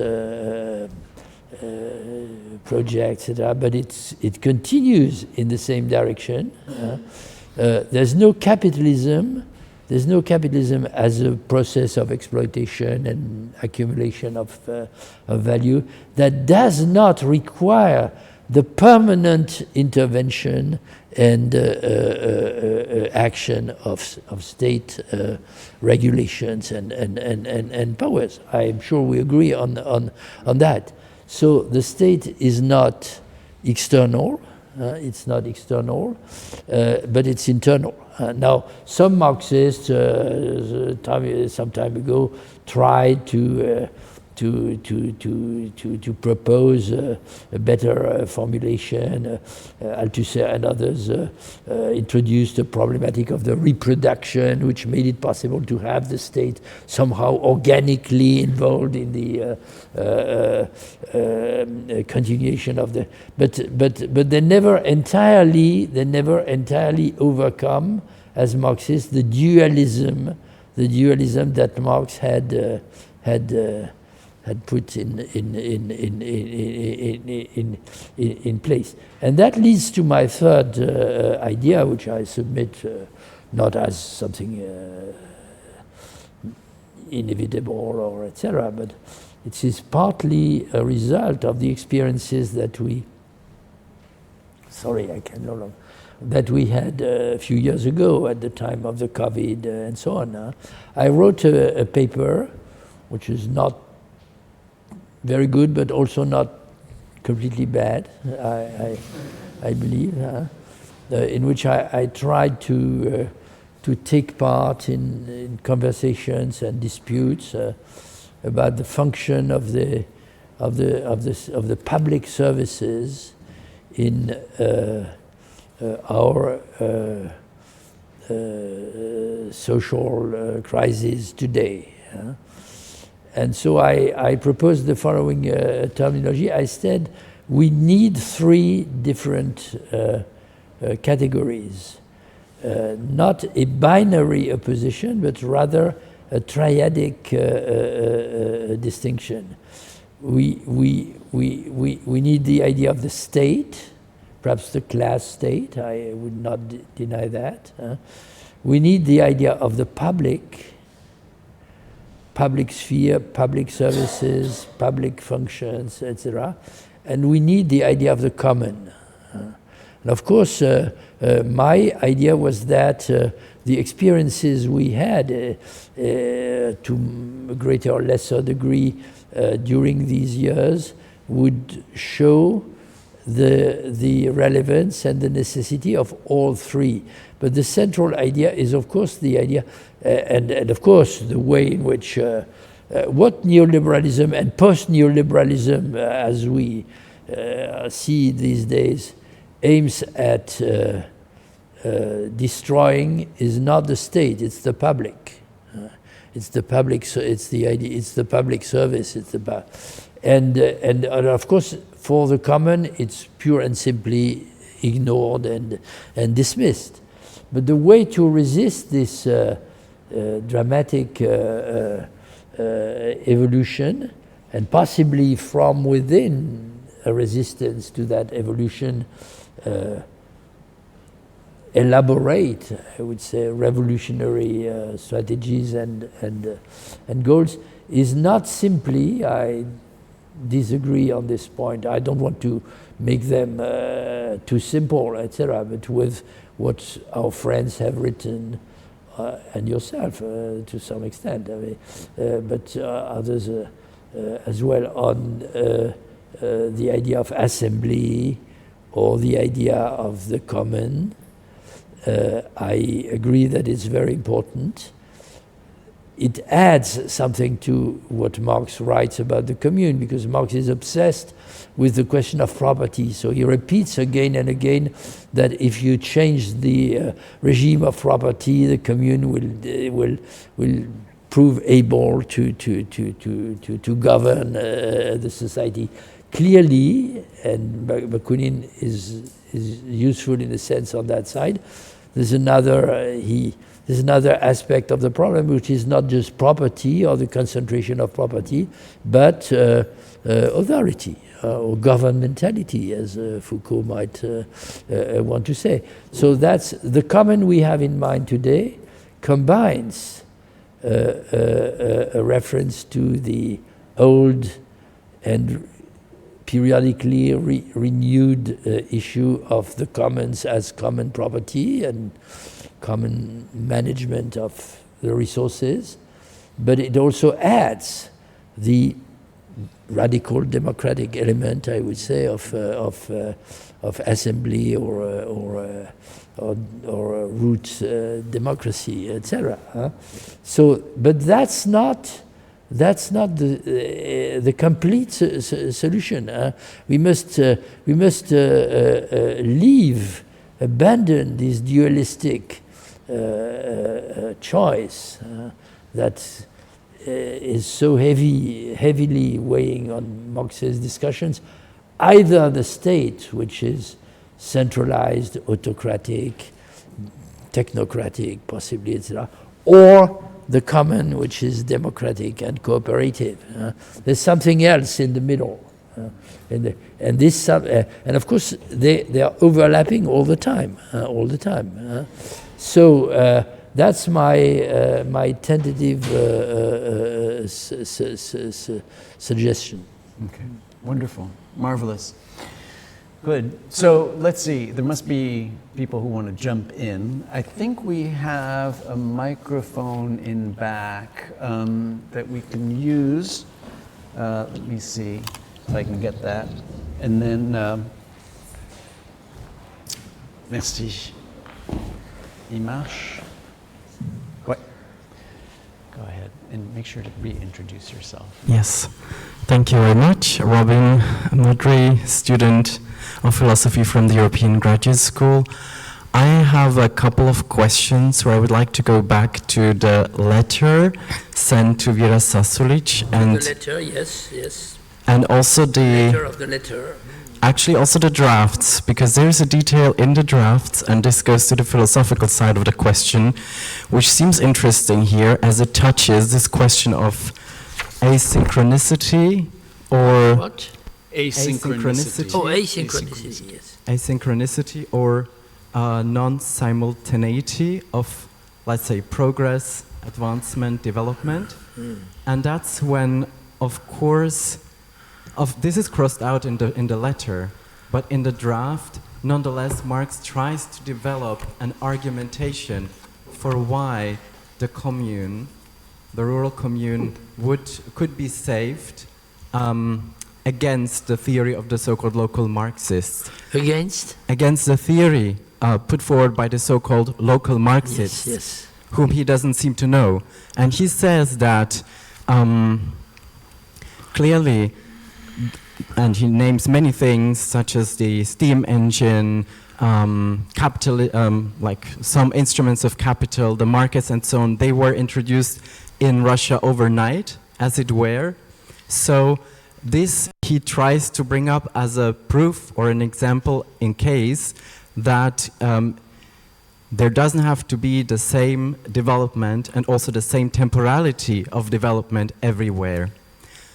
And then he tries to bind it back to the commune, but the argument is never finished. So this seems really interesting to me, yes, because it seems to suggest a sort of theory of asynchronicity when it comes to progress, certain leaps that can take place in different parts of the globe. I think it's also very relevant for today, since we want to actualize Because one might also ask, how then could something like a post-capitalist desire, to quote Mark Fisher, how could that emerge without the subjects in question having to go through the same development, through the same, let's say, learning steps, through the same Hegelian dialectics? So it seems to be a bifurcation even from the very dialectics. And maybe that's the reason why Marx is not developing it, fleshing it out in the end. But it seems something that's ever more relevant, because we cannot suppose, as you were also mentioning this, going from the communal to the hyper-individualistic to get back to another state of the communal or communistic.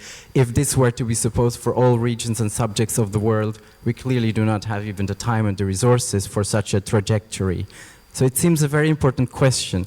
And if I might just ask as an addendum, going back to the very first seminar, where I asked a question regarding the third thesis on Feuerbach, this falling together of the transformation of the circumstances and the self, Selbstveränderung und Veränderung der Umstände, it seems to me again that there is a similar asynchronicity or non-simultaneity at work there, because in the first part of the third thesis, Marx clearly separates society in two parts. So what falls together is also at the same time separated in different parts, which seem to be at different stages altogether. Thank you. Very good. Thank you. And just for clarification, were you saying this was the part that was struck out, rayé? So it's about the naturalizing the capitalist production Exactly. section? Okay. I can even give you the passage if you want. Sure. Why don't you? Yeah. For example, it comes up, I think, in the first and the second draft, and then it's dropped. And it's, for instance, the first draft, it says, if the admirers of the capitalist system in Russia deny that such a combination is possible, let them prove that Russia had to undergo an incubation period of mechanical production in order to make use of machinery. And then there are other examples like banks, credit companies, etc., which were introduced, as it were, in the twinkle of an eye, I think he says in the second draft. Mm-hmm. So it's that passage I was referring to. Okay. Mm-hmm. Should I say something? Yes. I think that I can be biased. I influenced by my own intellectual history. I think that this question of asynchronicity has been haunting Marxism continuously, but never located exactly at the same place. So in the drafts of the letter to Vera Zasulich, it seems to me, correct me if you have a different feeling, that Marx describes this situation more or less as he did for Germany in 1844, as a kind of exceptional and peripheral, I would say, situation. So the idea that the normal, regular form of development reigns or dominates the history of the so-called Western countries is never put into question. It's as if the problem we have to face is a kind of it's a similar idea, of course, a non-homogeneity of the world system. And that's written later in theorists of the world system. So from this you may jump to the idea that to the next question, which is that's where the whole the considerations on the necessity to move from abstraction to concrete historical and sociological and political descriptions is especially relevant. What was my idea? I'm sorry. Yes, the next dimension of the problem is therefore whether you ought to try and universalize, I would say generalize or universalize the idea of asynchronicity, perhaps re-elaborate it, give it a more precise content, connect it with economic laws or tendencies, so that the very idea of a perfectly simultaneous or contemporaneous situation becomes absurd. And I tried to say that Marx could not reach such a point of view, but that it's more or less haunting Marxism. Perhaps it's a question also of adopting the right frame of description and analysis. There's a latent national methodological nationalism that remains there in some of these discussions. Of course, Marx knows that the capitalist development is a process that concerns the world as such, and there are important developments which go in that direction at the two ends of Capital Volume 1. The quick but very striking development on the money of the world at the beginning. The market is a world market, or it's not a market. And the developments on the law of population at the end. But otherwise, especially when it comes to the intervention of the state, it's as if you could decide to observe capitalism in a national, within national boundaries. And that's the rationale behind the de te fabula narratur. In Germany, it will be like in England or in France, etc. But perhaps this is the wrong frame. That's what later Marxists, with whom as everybody knows, I had acquaintances, theorists of the capitalist world system, very clearly explained. You cannot understand how capitalism develops if you adopt a narrow local or national frame, because the essence of capitalism is, or its laws of accumulation, has to do with connecting processes which are not synchronic. Uneven development, whatever you want. But it's a very good question. One more question. Go ahead and introduce yourself. Also, you're from the University of Chicago. Well, I'm from the Sorbonne University, today with the University of Chicago. Okay. And my question essentially is, first of all, you both mentioned the notion of degrowth, also in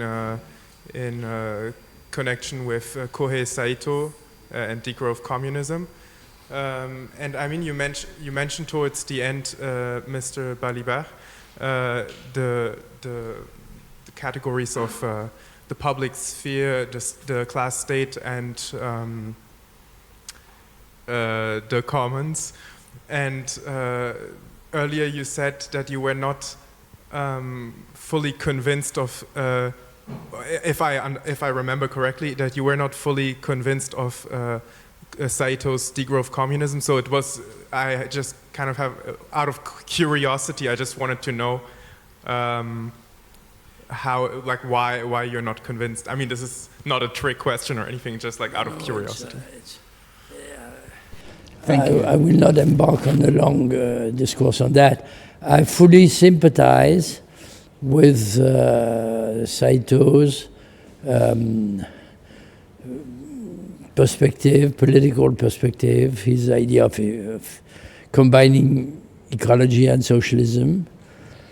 And I also agree with the idea that this involves a revolution in the understanding of the interaction, let's put it like that, between man and nature. I'm also not against the idea of finding in Marx clear but marginal, like it or not, indications, sometimes in a very interesting, very acute form, indicating that Marx had become increasingly aware of the fact, undeniable today, that capitalist accumulation, call it growth if you want to call it like that, intrinsically contains or involves a destruction of the environment. There are several aspects, but the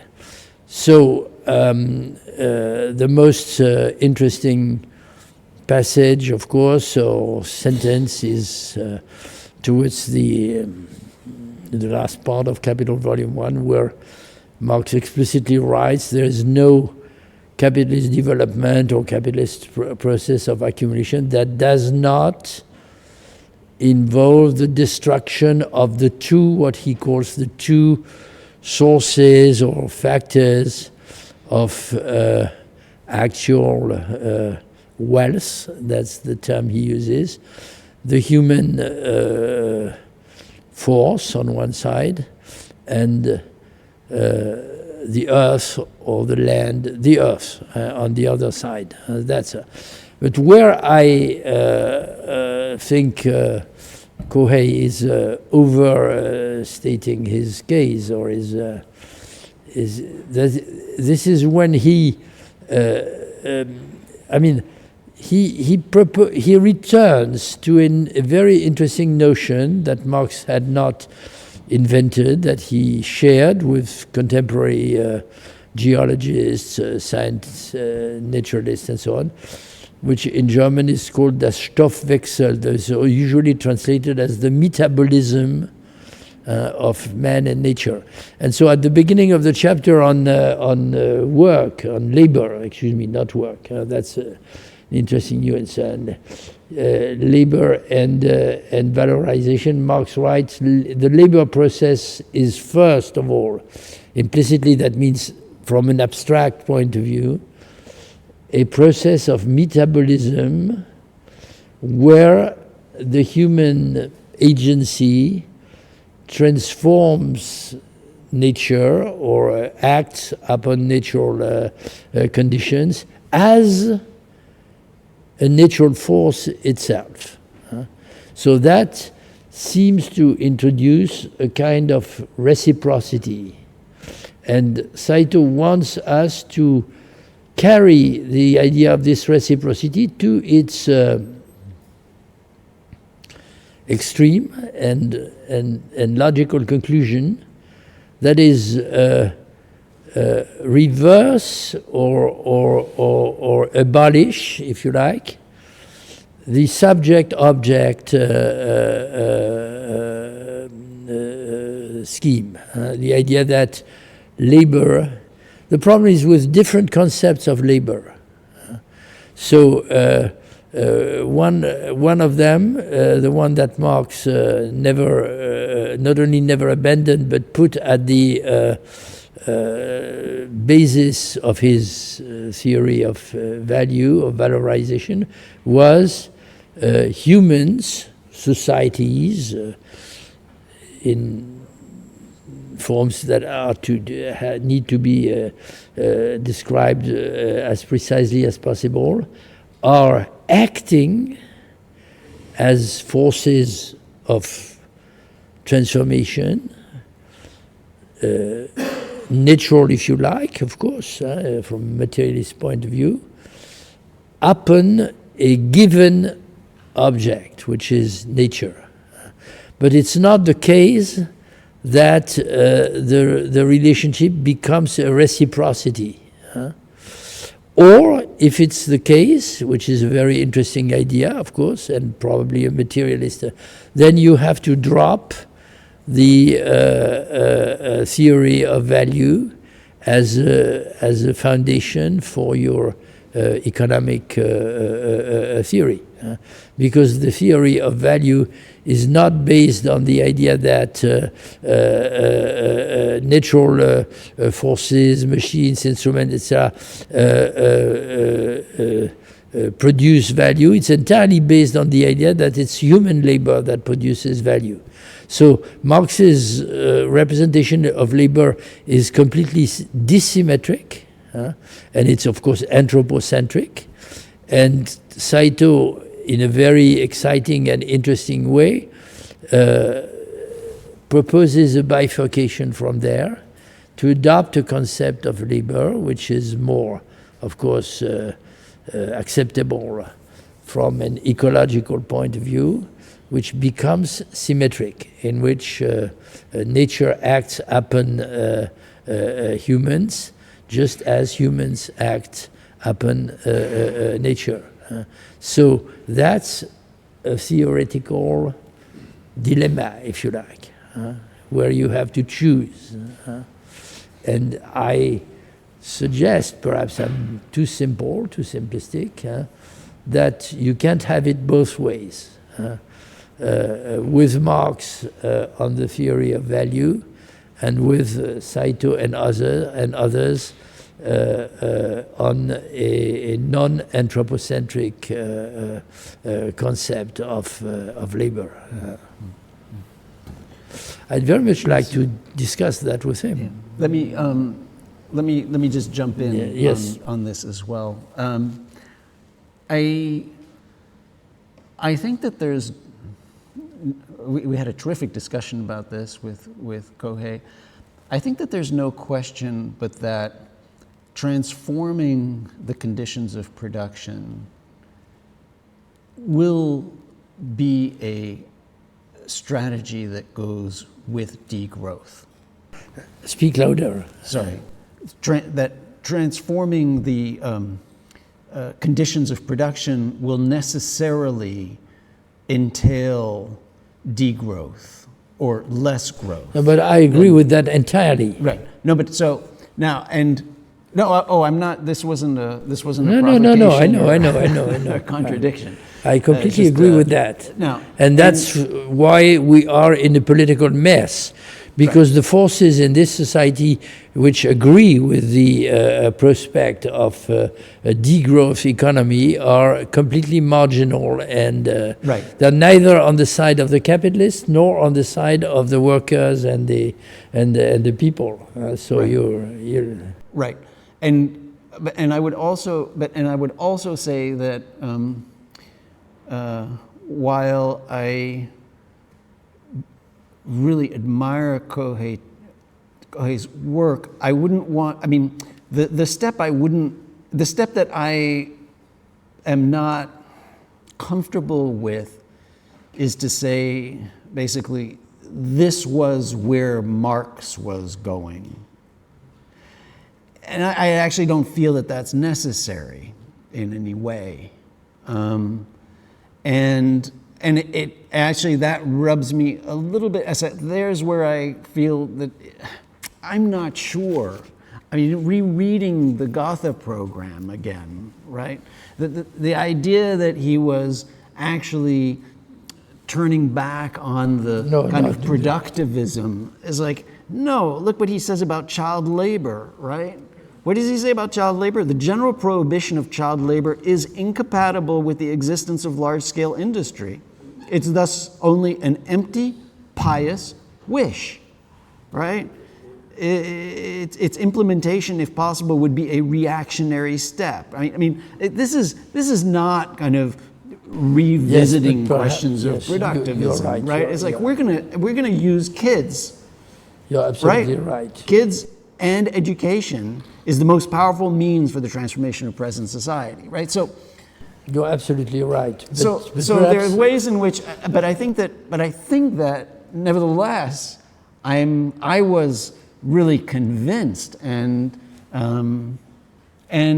admire and really want to pursue the conversation about degrowth communism that Kohei raises and brings up. But I just don't think it's necessary to be shoehorning it into Marx's work necessarily. And there, even though there are places where, I mean, another spot that that's very important for Kohei is in the famous paragraph about, according to abilities, according to needs.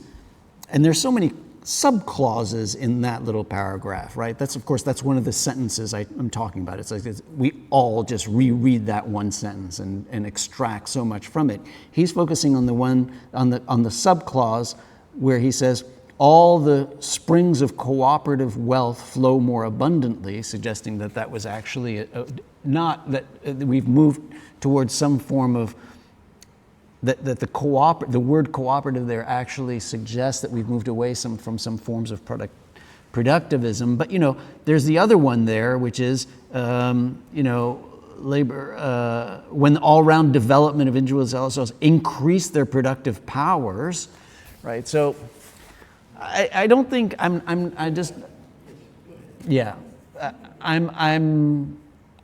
I think that degrowth seems inevitable in any kind of concept one would have about transforming modes of production. But I don't think we necessarily need to find it specifically in Marx's text, is what I'd say. Yeah. Okay, I think we've got time for one last question for the year, and it's two. Do we got two? Two. We got time for two more last questions. One of them is from Matteo Poleri, who I just should say we had an extraordinary conversation. It's on the Marx 1313 website. It was a keynote interview with Matteo on the relationship between Marx and Foucault. And so it was a great conversation. It's recorded. It's on there. And of course that was it. That is his research, his thesis. He wrote a brilliant thesis on this. Okay. Thank you, Bernard. Do you hear me? Yeah. I would like to know more, Etienne, on a sentence you mentioned quickly during your talk, which was the revolution is behind us. I feel there are at least three different senses of this sentence, but I let you add something on this topic. The first is that revolution is over as a political logic of change, which is the most immediate sense I can hear, I can get. The second is that revolution could be today something closer to a bifurcation. A lot of scholars and comrades are using the concept of bifurcation today. Of what? Bifurcation. Bifurcation. Bifurcation. Yes. And the third sense, which was basically the very core of our conversation today, was the fact that revolution is behind us because once we get to a revolutionary moment, to develop it, we need to find a basis which is in a way historically behind the history, the linear history of capitalism. The Russian Commune, or the agricultural commune of the indigenous people in Peru, as Jose Carlos Mariátegui suggested, way after the letter to Vera Zasulich, and developing this idea in another political and social geography.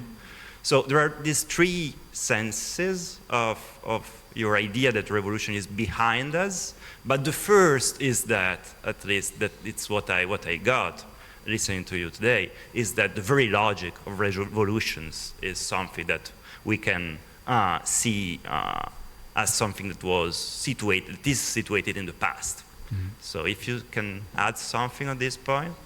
would be great. Thank you.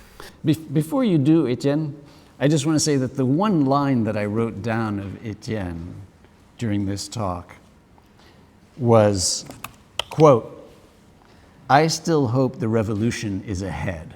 Okay, so there was also that in your talk. No, perhaps the formula, my English failed me at that point. The revolution is behind us is ambiguous.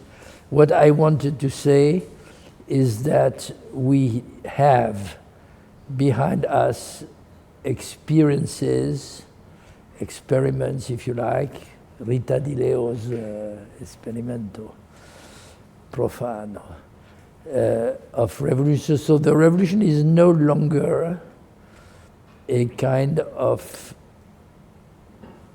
utopian future, a mere object of hope or desire. Now, in a sense, so the concept of revolution needs diversification and analytic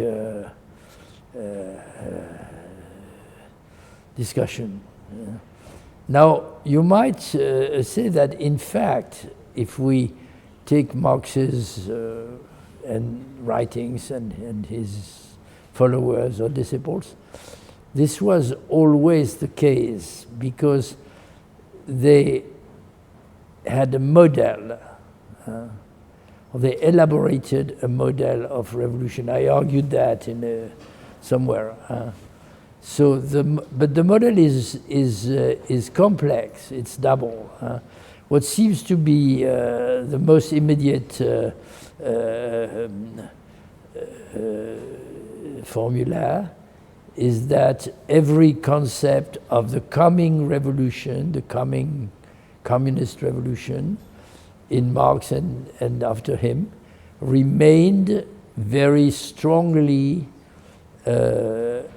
attached, dependent on the model of the bourgeois revolution, or even better, the typical bourgeois revolution, the great bourgeois revolution that is the French Revolution.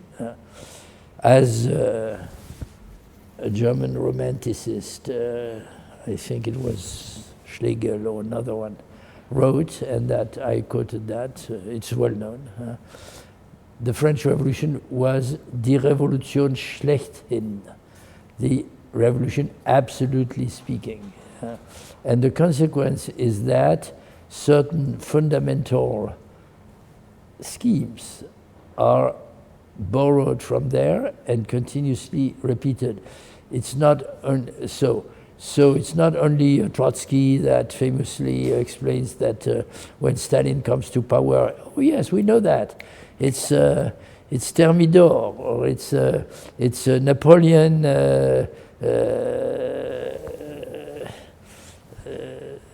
seizing the whole process, but it's much more general than that. And in particular, I argued that somewhere, it governs, with all its nuances and varieties, the way Marxists imagine the antagonism between revolution and counter-revolution that comes from the... But in fact, the Marxist model was more complex than that because it combined the model of the French, the Great Revolution, and the idea of the Industrial Revolution, which is a social transformation. Engels, in his 1844 or 45 extraordinary book, The Situation of the Working Class in England, is one of the first, he's not the first, but he's one of the first that I know, one of the first systematic users of the idea of the Industrial Revolution. And there are some great Marxist historians who built their work on that, Hobsbawm. So the concept is more complex. It's the idea of what there is that is common or that articulates the political revolution whose archetype is the French Revolution, and the social or better, or therefore also industrial, technological, social revolution, whose model is the English or the British industrial revolution. So the revolution but these, of course, by definition, were not communist revolutions. And we are in a situation in which we can reflect on experiences or experiments, I would say, of communist revolutions. So that's something impossible to neglect. But it doesn't amount. It may have consequences on the forms and ways in which we will try and imagine future revolutionary processes or changes or events, especially if following the very strong and clear indications that Marx gives in his controversy with Bakunin, etc. We put and also in a different manner in the letter to Zasulich, we somehow we are not just the famous definition proposed by Lenin that was repeated interminably was a revolution needs conditions, and these conditions are of two different natures, objective and subjective, etc. Blah blah. Or the ruling class, the revolution takes place when the ruling class is no longer able to govern, and the subaltern class or the exploited class no longer accepts to be governed, etc. But that still leaves a kind of exteriority, distance between the revolution itself and the conditions of the revolution. Perhaps a better or greater degree of historicity or historicization will try and include the understanding of the conditions in the description or concept of the revolution itself, which would lead to something like a very general or speculative idea. There are never, and there never will be, two revolutions of the same model. I mean, it's the same, etc. So, and then you may ask, so why do you call them communist or blah blah? They reinvent communism. I'm tempted to say. I mean, if they, that's the, but okay, that's all I could say. Great. And the only thing I would add is we've had very fruitful other conversations along the other dimension of the difference between the classical concept of revolution and uprisings and other forms of uprisings, particularly in the context we had one with Étienne in an earlier 1313, the first one for uprisings, where we also were looking at the different dimension of the modern revolution versus other forms. Okay, Look, I'm sorry, do we have a last question? We got one last question. Okay, one last question. No, go ahead. My throat. All right, we got time for one last question. Professor Anton Ford from University of Chicago. In the spirit of bringing this to questions of how to think about the present, I wanted to ask whether either of you thinks that the advent of artificial intelligence raises any new questions for Marxism. Is it just more of, I mean, obviously the idea that capitalism revolutionizes forces of production in a way that, puts in the shade all previous modes of production, is an old idea, an early idea. The idea that the Industrial Revolution is a massive change. The discussion of machinery in Capital One. I mean, it's not like this is a new. The idea of automation has always been brought up, and throwing people out of work, and these issues have always been part of Marxist theorizing. But Right. one wonders, like, are we seeing something that is, at least the question, I think the question can arise now, are we in the middle of seeing an explosion of productivity that puts all previous explosions of the history of capitalism in the shade? And if so, does that raise any new questions, or is it just more of the same? Is it just, refer to the chapter on machinery? Should start again. Huh? What I'm first tempted to say is I remain stunned and amazed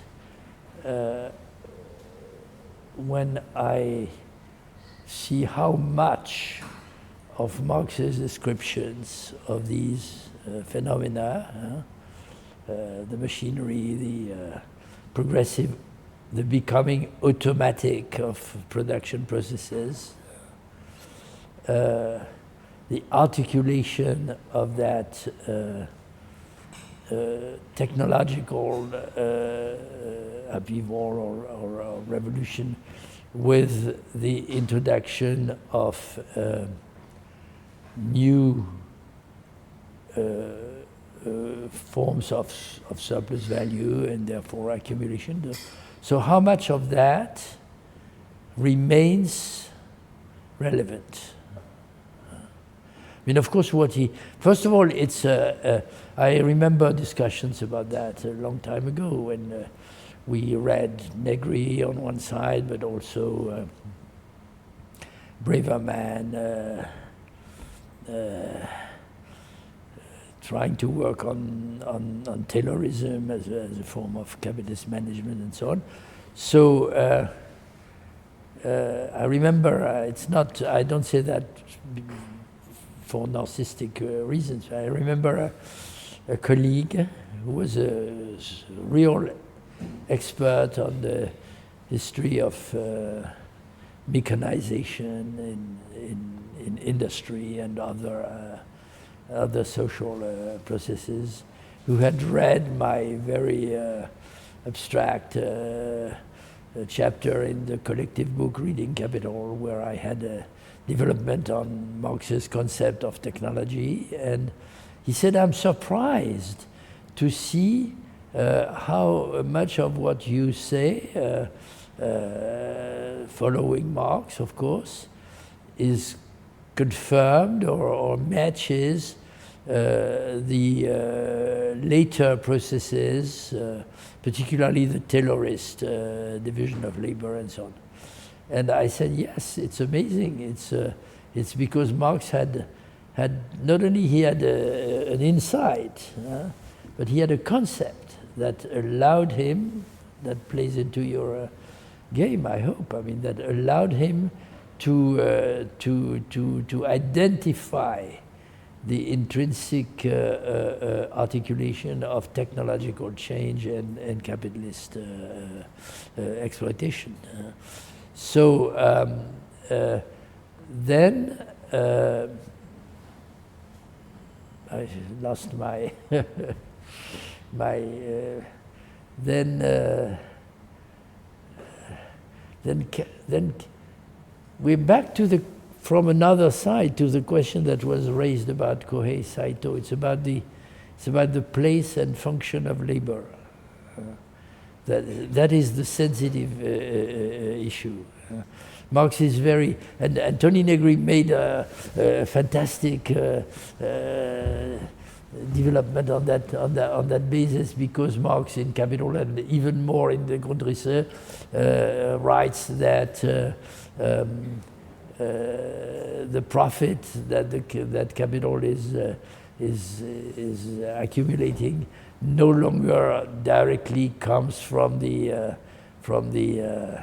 expense of the labor force, but comes from the machinery and the scientific, and therefore capitalism already includes a kind of non-capitalist element. That's where I would disagree. I don't believe it's non-capitalist. On the contrary, but it's completely capitalist. So that's why even if I admire the rhetoric of Yanis Varoufakis and his model Cédric Durand, I don't believe that this takes us back to feudalism. It's completely capitalist. But it's a capitalism whose source of accumulation does clearly not rely pure and simply on the expenditure, of the quantitative expenditure of the labor force. Now you might want to say, and this is very much what Tony tried, and therefore I admire his boldness, to adopt a more general concept of labor, which practically becomes limitless. Every activity in society from which capital today is able to derive value and surplus value is a form of labor. So it's in a sense the exact opposite of Kohei Saito, because it's ultra subjective. And it's very intelligent, but I'm not sure that it is analytically very, very helpful to describe well, that's a matter of long discussions. All right, well, I think that brings us to a close. I cannot go further. No? Thank you so much for Thank you. Trying so hard. Thank you, Étienne.